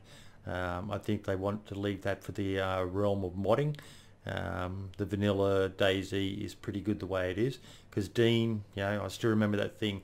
He wanted you to be so excited when you found a can of beans. Yeah, that's probably to say the same. If Dean had stayed on, it would be harder. He does like having that proper struggle to survive. That whole anti-game, that's why he designed it. It's an anti-game.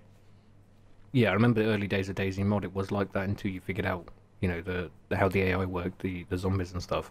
It was lethal, and it would be a lot harder if Dean had stayed on. That's one thing for sure. Anything else though, I couldn't say anything else would have changed much, but it definitely would have been a more harsh experience. Definitely. Yep. It would have gone much more in depth, or wanted to go more in depth with certain things.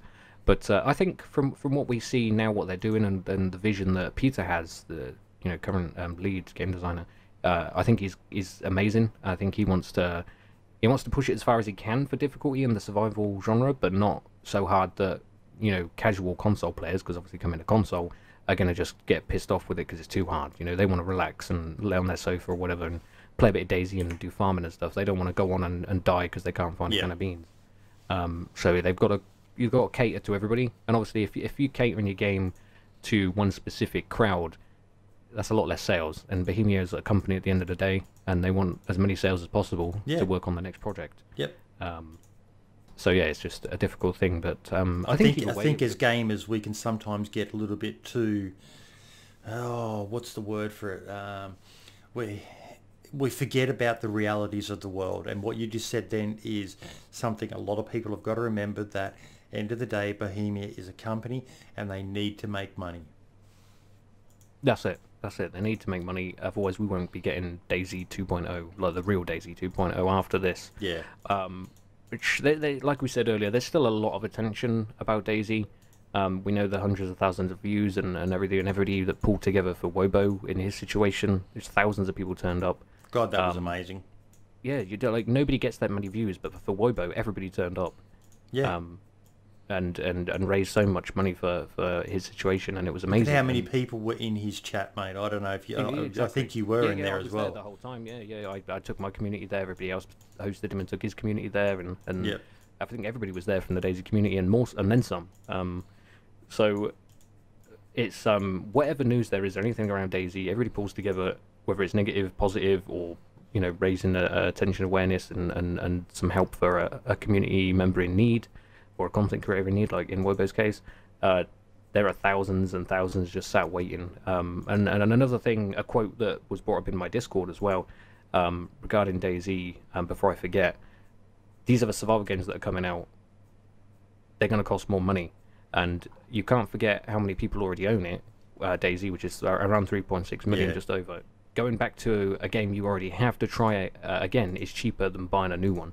There's a lot of people out there that aren't going to be able to afford Scum or Tarkov, Yeah. and they will just be waiting for DayZ and going back. So that's, you know, a big thing there. There's probably more people than we realise that Yep. that couldn't afford another game and have DayZ, and that's why they're so emotionally attached and sometimes get a bit hostile waiting, because that's their main game that they've got. They might Yeah. not be able to, you know, be bothered about other games. So it's kind of crazy, and I think it's going to explode. It'll explode again. It'll have its comeback. Okay, the next question is from Renee, Barely Infected. He says, thanks for the status update videos. He wants to know, what is your most memorable encounter that involved direct chat only? Now, you actually saw this question before the interview and you sent me a link to a video that pretty much sums that one up there. But for those who aren't going to watch that video, do you want to summarise it for us? Yeah, sure. So I ran into a random player, and he seemed pretty new to DayZ, so I took him on a bit of a journey, and we went up to VMC and had a bit of an interaction with Minder. I had no idea Minder turns up everywhere. I don't even think I was playing with him at the time. I can't remember, but he just turned up randomly at VMC, and I knew it was Minder. Minder knew it was me. I think we might have been streaming at the same time, but not together. And we knew each other. Obviously, we recognised each other, and then started to just mess about. And this new player just had no idea what was going on. Like, we were completely confused, and we were talking utter crap and joking about, and then we ended up with dead bodies around us, which was Minder and his friend, and the guy was just like, that was the best and craziest experience I've ever had in a game, and it just made me happy that I think, you know, we gave an experience to somebody randomly that was new to DayZ, the best, most memorable experience he's ever had in a game. And DayZ does that a lot. I've had really memorable experiences in the past, you know, meeting random people. I mean, the radios on their own. You get somebody on a radio, just when you say, is anybody out there, and somebody replies, that is an amazing experience to get a reply. If they're not, you know, trolling and trying to get you to meet them somewhere to kill you. But even that is still amazing. They're using the radio for that. You know what I hate the most? People would do. When you turn the radio on and you forget you've got it on, and then you're walking around and then you hear someone say, hello? And you're like, what the fuck? And you're looking around and you're like, where'd that voice come from? It gets me so many times. Something I've always wanted to do is put an extra radio in a bush somewhere and just stand on the opposite side of a valley, just going, hello, I need help. And have somebody walk up to it and then just have a mine or something in the ground. But they walk over it. There you go, easy. Danny boy. He does have an evil side. I just want to try that. I tried loads of stuff like that before when they had the trip mines, you know, with the wire on the two sticks with the grenades, and yes, just some good stuff like that. I actually really liked the tripwire with grenade. I wasn't a fan of landmines. I even did a video on it explaining why.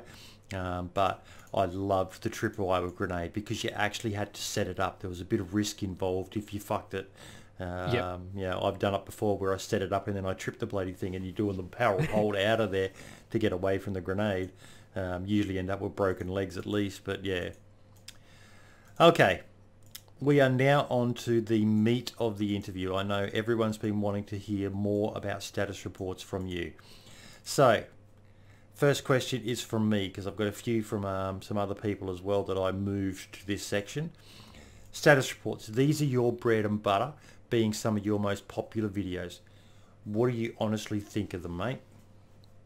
I think the stats reports are a great thing. I've always, you know, I started covering them since pretty much the beginning. In fact, I'm not even sure how many I've done now, but I don't think I've missed many. I'm close to 100, I know that. And it's a great opportunity for the dev team to communicate with the community in a quick and easy way. A couple of paragraphs each and stuff, how they do it. But again, you know, I think the main concern for the community is those screenshots and video clips. It may not be as simple as they just can't do it. It may be a higher up saying that, you know, that's not quite ready, or they don't want to overhype people and have, you know, a bad reaction because something didn't quite work out how people expected it from screenshots. That's my only kind of real concern about it, is a little bit more footage, even if it's a couple more screenshots of something new being worked on, or the mouse screenshots would work out really nice, I think. So But yeah, other than that, I think it's a really good way of reading up on what's being worked on. A lot of people don't really understand them 100%. I've had to explain quite a few times to people, and I always try to put it in layman's terms, I guess, when there's some wording, technical wording. I try to alter those words to a more understandable thing, which I don't think a lot of people get, that I do go through it quite a bit and alter certain words and phrases to be more understandable for most people. Yeah. And yeah, it's just I try and add my own little twist on it as well, add a bit of humour and bit more information. Don't go into that too much, because that ties into something, one of the questions from another person later. Spoilers. Yes, you are. Okay. Spaggy comes in with, do you think that BI say what they mean in the status reports, or do you think they leave a lot unsaid? For example, you'll be able to run up hills, in brackets, but only if you have the stamina. Are there any other examples where you think that subtlety is apparent?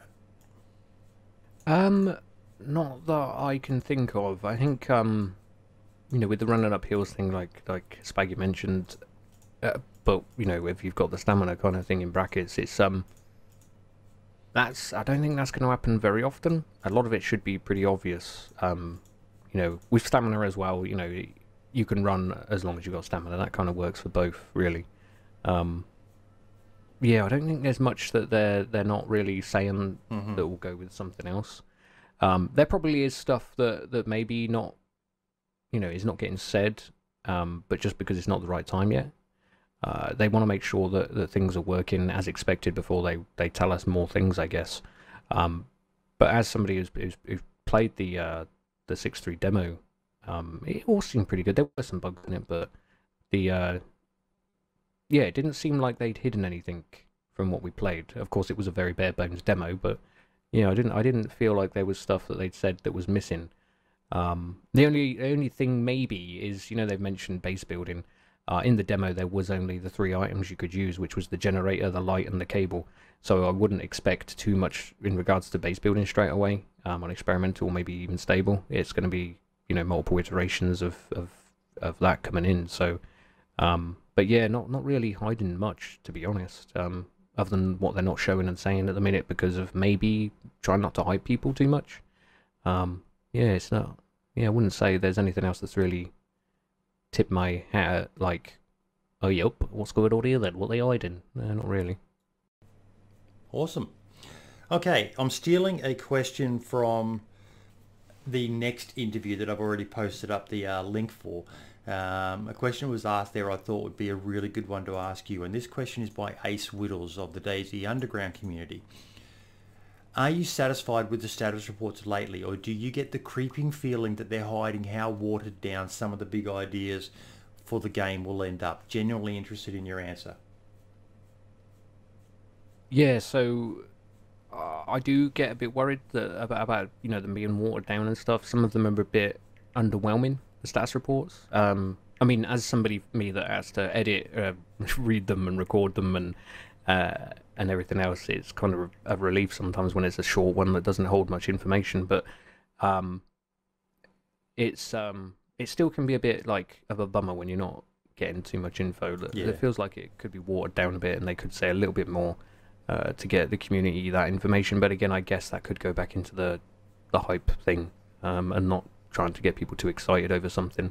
So it's just, if they say too much about a certain feature and then it doesn't quite work out like that, and then somebody will reference it again, going back to the 2015 roadmap. Well, you said this would be like this, and it's not. It's like, yeah, because we shouldn't have said that. We shouldn't have said that, because now it's not like that, and now they're picking up on it from 3 years ago and making hate videos and accusing us of killing kittens. Okay, the next question is from Uncooper. For the status report videos, you often read the most important sentences and add a line at the end to either translate into layman's terms or crack a joke.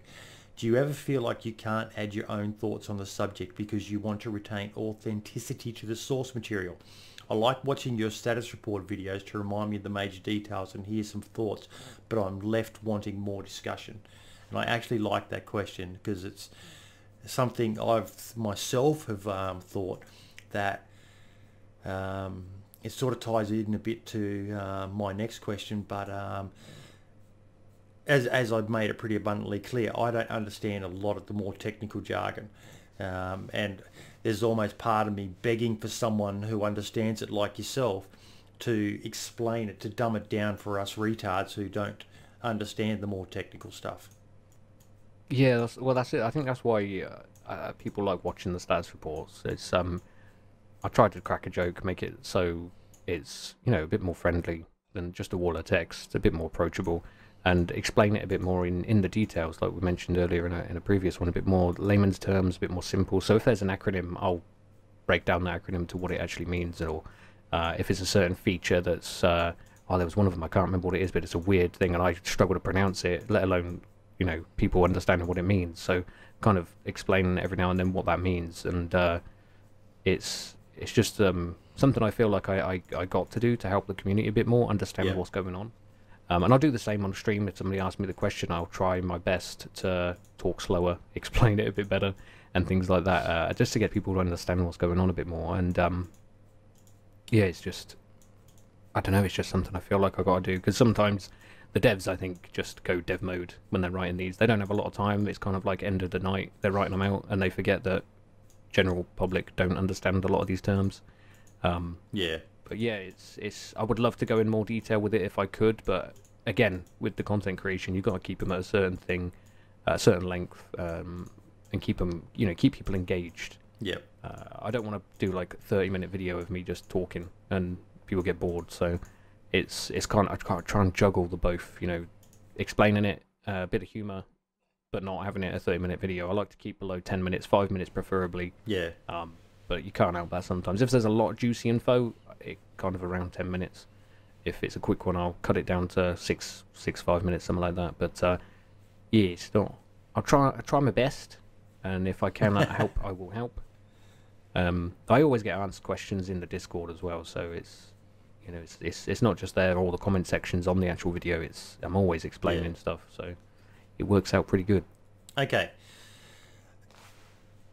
I sort of touched on it before, but do you understand half of what you're actually saying when you're reading the status reports? Like I said, I'm a tech and software moron. I don't even know what a motherboard does really. It's just a thing you plug everything into, I think. In the last status report, now I'm actually, it's a little test I've got here for you. I'm putting you on the spot, mate. I'm going to prove if you're a fraud or if you're the real deal. The last status report, they said, vehicles. Work has again started on vehicles as the infusion engine hierarchy for entities gets further in its development. Our focus is on the refactor with creation of locals pace. What the fuck does that mean? That's yeah, that's a difficult one, that one. The refactor of locals pace. Yes, our focus is on the refactor with creation of locals pace. I remember reading it and going, what the fuck? Then I remember you reading it and going, I still don't understand. What the hell does that even mean? Well, if I didn't explain that one, that's probably because I didn't understand it. So I've caught you out. You're a fraud, Septic Falcon. Fraud. Oh my god, I failed. If anyone knows, please put it in the description, because it's obviously something Septic would like to know as well, because that's my problem with the status reports. They talk in terminology that, unless you are a developer yourself, I don't think half of us could understand it. That's my biggest problem with them.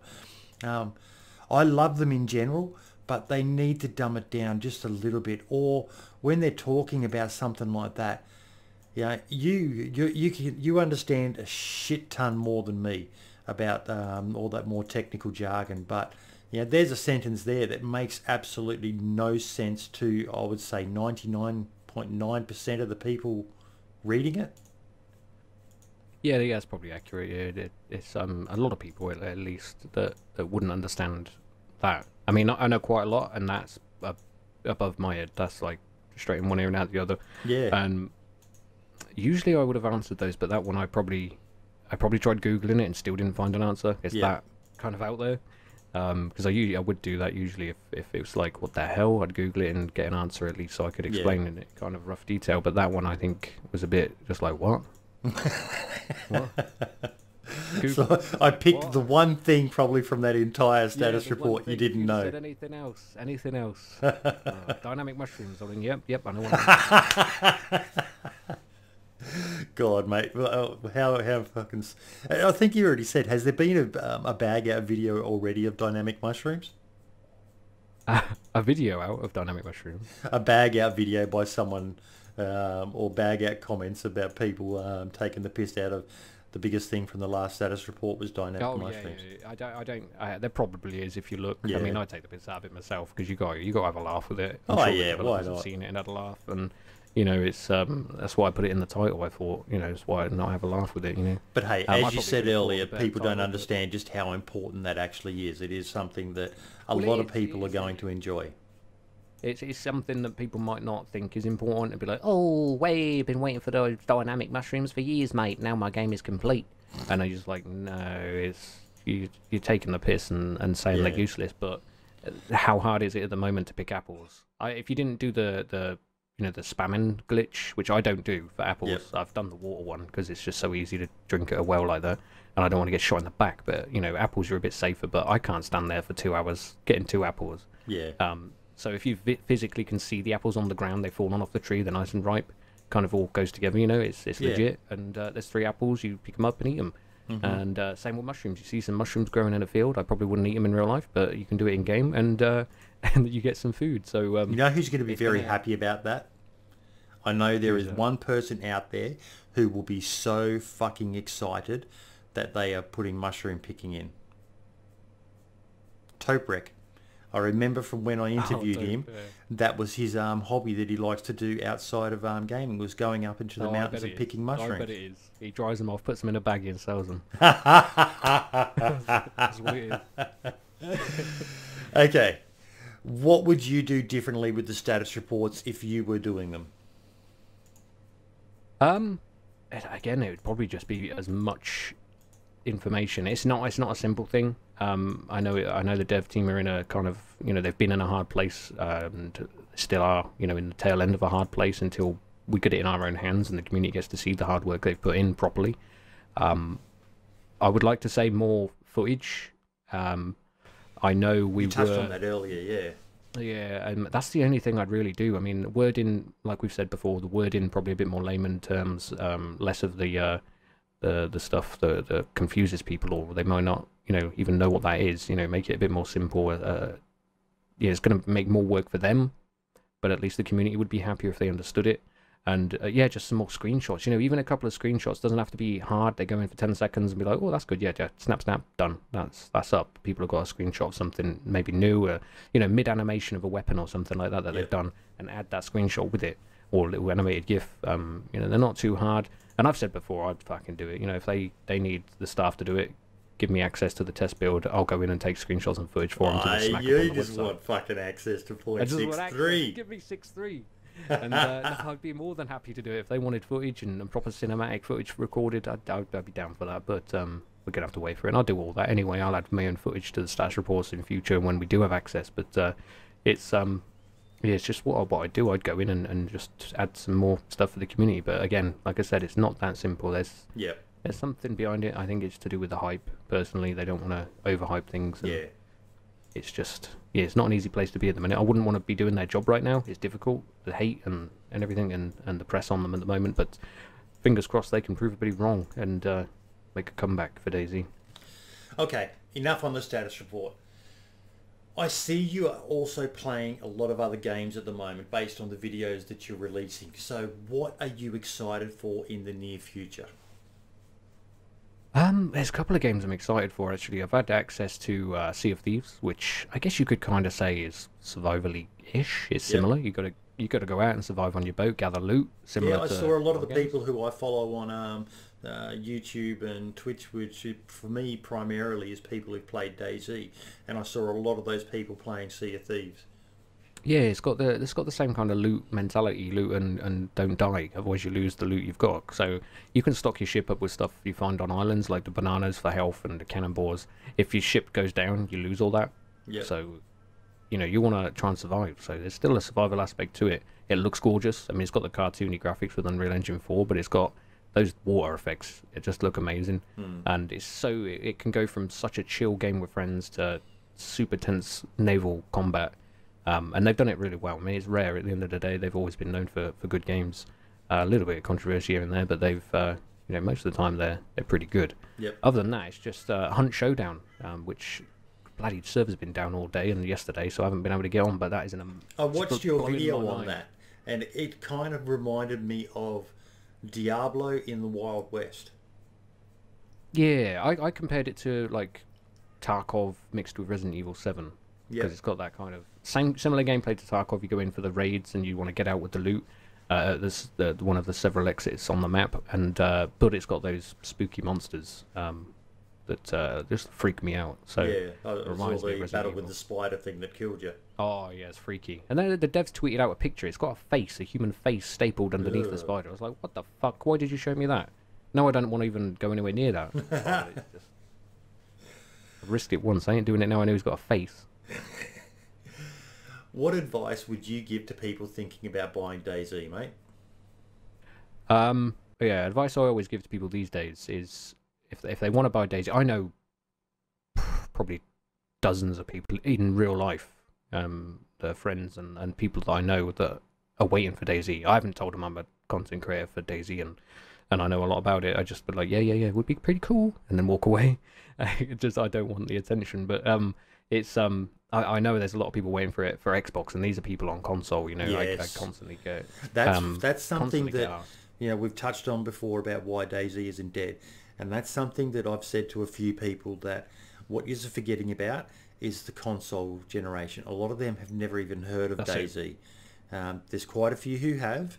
But the majority of console players don't even know what the fuck DayZ is, and I think when it hits it, if they get it right, it's going to cause a whole new level of hype surrounding the game. That's going to be huge. Yeah, that's it. So I tell people generally at this stage probably just wait a little bit longer. But I say the same to people who already own the game. DayZ, that I say, and they come in the stream and is it worth checking out? I've got it installed, but I tried it for 6 months, and I say the same thing as new purchase. I say probably wait till 6.3. Yep. To come back. That 6.3 is going to have so many changes. You're going to be relearning anyway. Although the disclaimer I always give people when advising them to wait for 0.63 is I've got the gut feeling that the price is going to go up once they hit beta. It's just a gut feel I've got. It's going to go up, maybe only $5, but it will probably go up. So I usually say to them, if you can handle watching lots of videos or watching a streamer for hours on end play the game, then you're going to be, it's worth buying now. Even if you don't play it now, I'd strongly advise you to wait for 0.63. Otherwise, you're going to have to learn everything now and then relearn it again. All of those of us who've been playing it for years, we're going to have to relearn it all when 0.63 drops. But probably there's a good chance the price may go up a few bucks. So if you're interested, get it now. That's it, yeah. I mean, I'm hoping the price doesn't go up. For me, I think a price increase for beta would be a bit of a bad decision. I know the company, they need the money and all, but I think it could cause some more negative press, especially if there's something that goes wrong as well with release to experimental or stable. I think keeping things less focus on DayZ's negative, like a price, rise. Yep. The better. What's it at now? $20, £20, something like that. $25. Yeah, not sure. Something like that. I think it's something around there anyway. So it's not too expensive, but it's definitely not cheap for early access. Yeah. Not the cheapest for early access. So it's I don't think a price range on full release. Sure, I'll pop it up by $10, $20. Yep. Especially when it's all slick and infusion-y. But no, I don't think for beta, I don't think it'd be a good idea raising the price, especially if we're telling people just give it, wait a couple more months for 6.3, and they'll be like, "What? You told me to wait? Now it's £20 more." Yeah, good point. Good point. So, dev team, if you're listening, you've had some good financial advice there from Septic Falcon. Not just a pretty face. Give him a job. Okay. This is one of my favourite questions of the interviews as well. It's a question I've been asking people from the beginning, from Gamer Nate, an Australian content creator who used to play DayZ but has become disillusioned with the game, like a lot of people, understandable. In your opinion, is DayZ going to be the game you hoped it would be when you first heard about the standalone project? I believe it is, and then some. I think it's going to surpass what everybody expected. I know Peter and Eugene, well, all of the dev team are very determined, and just the look on Peter's face in all the videos when he talks about 6.3, he loves the project and he doesn't want it to fail. For the company itself, they don't want it to fail. Bohemia is pretty respected in the past for what they've created. If they truly fail with DayZ big time, it's going to ruin kind of reputation for a while for Bohemia. I don't think they're going to notice a big drop in sales for Arma 4 and any other projects. I think with DayZ, hopefully it doesn't, but it could. There's a potential there. So they know they can't fail this, and I believe that's not their intention at all. Anyway, they do want to deliver the experience we want. I think, I mean, just straight off the bat, saying about it, meeting what we expected, Infusion wasn't initially a thing. We thought we were just getting an expansion of the mod in legacy tech. We're already getting more than what we initially thought with Infusion engine, new script, and we're getting enforced script, which is going to eliminate hackers 90%. So we still get those hackers. You can never get rid of all of them, but a lot of them will disappear. We're going to get better performance, particle effects, running water that flows around objects in the water. I mean, we can't throw a dead body in there and have it float down the water, but we can dream. And and then we got community modding, and that's just a tip of the iceberg. A couple of things off the top of the head that's going to make such a huge difference over what we thought we were getting. And the modding community will just expand greatly on the solid foundation that the dev team will place. And it's going to be an amazing experience from the get-go. And I just can't wait to try out all the community content as well. And I just know people will come back in droves, and just have faith and patience, and it will come. Last question, my friend. What can we expect from you in the future? From me, I'm going to curl up in the corner and never wake up. And no, I plan to make a big return.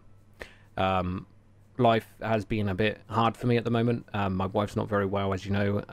I look after her and have done for a couple of years, or since my youngest son was born. He's nearly 2. Well, he's 2 in 5 months, I believe. So I've had a lot of time at home looking after the wife out of work. Hopefully, because he's getting a bit older, the wife will be better. So that said, she has got an operation coming up, which is quite a serious one. So I may be a bit quieter than usual, but after that, fingers crossed, I do want to make a big comeback with 6.3 and onwards. Yep. So the return is still on the books. The plans hasn't changed. It just may be a little bit of a bumpy ride on the way. I've had a taste of being a decent sized streamer, 1,000 viewers, and being, with the dev team, hand in hand answering questions and things, and busy chats. And these days when I get to stream, it's like 20 viewers to 80 viewers. It's not as big, but I really enjoy it. I love the communications and the enjoyment that the viewers get. Knowing that people will sit and listen to me talk shit for how many hours is quite pleasing. Yeah. Makes you feel pretty good. And a lot of the viewers, I mean, all the viewers I couldn't really fault at all. We have a laugh. I'm quite easygoing. I don't mind having a bit of a troll here and there and discussion. Have a laugh with them. I'm not one to go mental and ban people. It's I'll take it on the chin and move on. It's just a game at the end of the day, and we're all here on the internet. It's not the safest place really if you're going to cry every 5 minutes. So it's yeah, I just love it, and I don't want to stop. I started it as a hobby, like I said before, making videos to remember our adventures with friends. It turned into more as more and more people enjoyed watching me, and I was just like, what the hell's going on here? Yeah, it's just my channel's in a bit of limbo at the minute while it's a bit quiet, and I'm not uploading as much and as good a quality as I could and used to. But I will be back. I will make a return. So, and I will take some top spots back. I'll tell you that. I hope you do, mate, because yeah, I think Bohemia, the dev team, not just in regards to yourself. You can put the Running Man in this, you can put Deadly Slob in this, Smoke, all the people who stayed with the game, although those last two are branching off into a bit of escape from Tarkov, but I can't blame them based on the numbers I'm seeing. But all of you they're doing really well. Who are out there still creating content for DayZ are doing so much to keep this game alive. Yeah, if there wasn't the likes of yourself doing the status report videos, the Running Man streaming as regularly as he does, yeah, Cyborg Lizard has done a couple of videos on it. Who else is there? I'm having a mental blank at the moment. All the people I've mentioned before, Cooper, Barely Infected, Super FT LOL, all the people I've interviewed so far. If it wasn't for them, DayZ would probably be in a lot worse state. You know, you'd probably find there would be a very limited community playing the game, bar a few diehards. The likes of yourself and the others keeping on creating content for this game is not only keeping the community where it is at the moment, but also bringing in some new faces. You know, you probably see it in your chat. New people coming in, they click it, they somehow find your channel, and one of the first questions they ask is this game worth buying? I've lost track of the amount of times I've had to answer that question in the chats that I am in and the ones I moderate in. Yeah, definitely. It's whenever I'm playing anything really, I get asked that, and it happens all the time with DayZ as well. New people. Yeah. It's still growing, very slowly now, of course, but it will grow more. There will be more sales come, you know, the improvements with 6.3 and forwards, and we'll see a big return. And it is good having us there to keep the flame lit, so to speak, in these dark times with DayZ and the hate videos. You know, we got to counteract those somehow. We all get pretty pissed from time to time, and we all have a discussion in our private groups, you know, with Running Mans and Deadly and Minder and so on. But you know, sometimes you can't react. You know, you can't fight fire with fire. You've just got to let it smolder out, kind of thing, and pass by. We've all made our videos counteracting this hate to try and support DayZ as much, but I've made one. I think Jacob made one not long ago because it really pissed him off. Yeah. Which it did all of us. You know, we're all in our private chat, and you just fucking hear what that twat just said in his video. Fucking no, I'm gonna make a video. Still my favourite comment. The one I literally spat a mouthful of drink out when you said it was in one of your status reports when a certain person had made a hate video about it, and you referred to them as genital warts. I don't think everyone got that one. I got it. I sure as hell got it. I'm not going to say that person's name. I don't want to give him any fucking limelight at all. He doesn't deserve the fucking oxygen he breathes, in my opinion. Nothing but a fucking troll. You can tell I'm getting a little bit worked up now. But when you said that, oh my fucking God. The delivery of it by you was pitch perfect, mate. I just fucking pissed myself laughing. Absolutely hilarious. It's all in the reflexes. He just really grinded my goat that day. Oh yeah. And I weren't taking it, and I had to say something. And you know, I didn't care if he knew who I was on about. If he did see my video, and you know, nothing came of it. I had a couple of people in the community say, "Ooh, maybe that's a bit too much. Gonna get that." And, fuck off! It was gold, mate. All his fanboys over, and I didn't give a shit. I said, "Come over to my house. I'll give him my address. He wants to sort it out." That's what I say. Fucking idiot. It just really pissed me off, and I don't care for him really. No. I've heard he's a nice guy, and some people have tried to say to me, "Oh, he's nice," and I was like, "Yeah." All of his videos are over hate and drama. I hate people like that. Yeah. I'm about positivity, as everybody knows. I always try and, you know, sway the negative to the positive, and especially regarding DayZ. And when somebody comes along that has clearly not played DayZ for more than 10 hours, doesn't know the facts, accuses Dean Hall of stealing money from consumers, I'm not taking that shit. It's just outright lies. Yeah, some of his points may have hit a mark in with some people, with some things that didn't quite go to plan, like the roadmap he mentioned. Again, straight away debunking it in the comment section below in my massive thing that got like 1,000 upvotes, and I predicted that his dislikes would outweigh his likes, which it did in the video. Because he was lying. You know, the dislikes tell the truth, and that was again hundreds of thousands of views for DayZ, and I had top vote comment because he was bullshit, and I called him out on it, and yeah. Well, well done, mate, and keep on calling out that bullshit where you see it, because there's so much of it getting around about the game at the moment. DayZ has its faults. It deserves to be criticised for some of the decisions and some of the things that have happened with the game, but it doesn't deserve 95% of the shit it fucking gets. That's just my opinion. Yeah, for sure. I would say it. You know, definitely it's not innocent. Nobody's innocent. Nobody's perfect. There are criticisms to be had. You know, I'm not. You know, I hate it when people say, "Oh, you're defending DayZ. You're a DayZ bum boy, fanboy." I got a fucking video saying I'm a DayZ fanboy and I'm proud of it. Yeah. You can call me a DayZ fanboy. I am a DayZ fanboy. I love the fucking game. That's it. We're all here because of DayZ. You know, we're with the people and watch the people. We are with DayZ. I've made so many friends from DayZ. I've got a channel from DayZ. I've got a Twitch channel from DayZ. I'm getting to talk to people from all around the world doing these interviews, and I love doing them. I've only got a handful of people who watch them. You know, they generally average a few hundred views. Up to 1,500, I think, is probably the best I've had. But I'm going to keep on doing it because I love the game. I love the people who are creating content for the game. And I love the people who love watching my videos about the content creators making content for the game. Yeah, so that's what we do it for. We do it for the love and the passion of what we're doing. And I'm the sure game, as fucking hell aren't doing it for the money. Fuck you, YouTube. Hell no, yeah. It'll be alright. It'll be alright. Hopefully, we get our break soon and... yeah. And DayZ gets its break and we'll all explode and become PewDiePies or something. Yeah, I don't see that happening anytime soon, mate. But Nah, we can dream though. We can dream. Mate, thank you so much for taking the time to do this interview. I think we've set a new record for the longest interview. Although I've got a good feeling that when I do Minder, yes, people, I am going to do a spotlight on Minder, but I'm waiting for 0.63 to drop because he's a very intelligent man, and I'll be very interested in hearing his point of view on 0.63.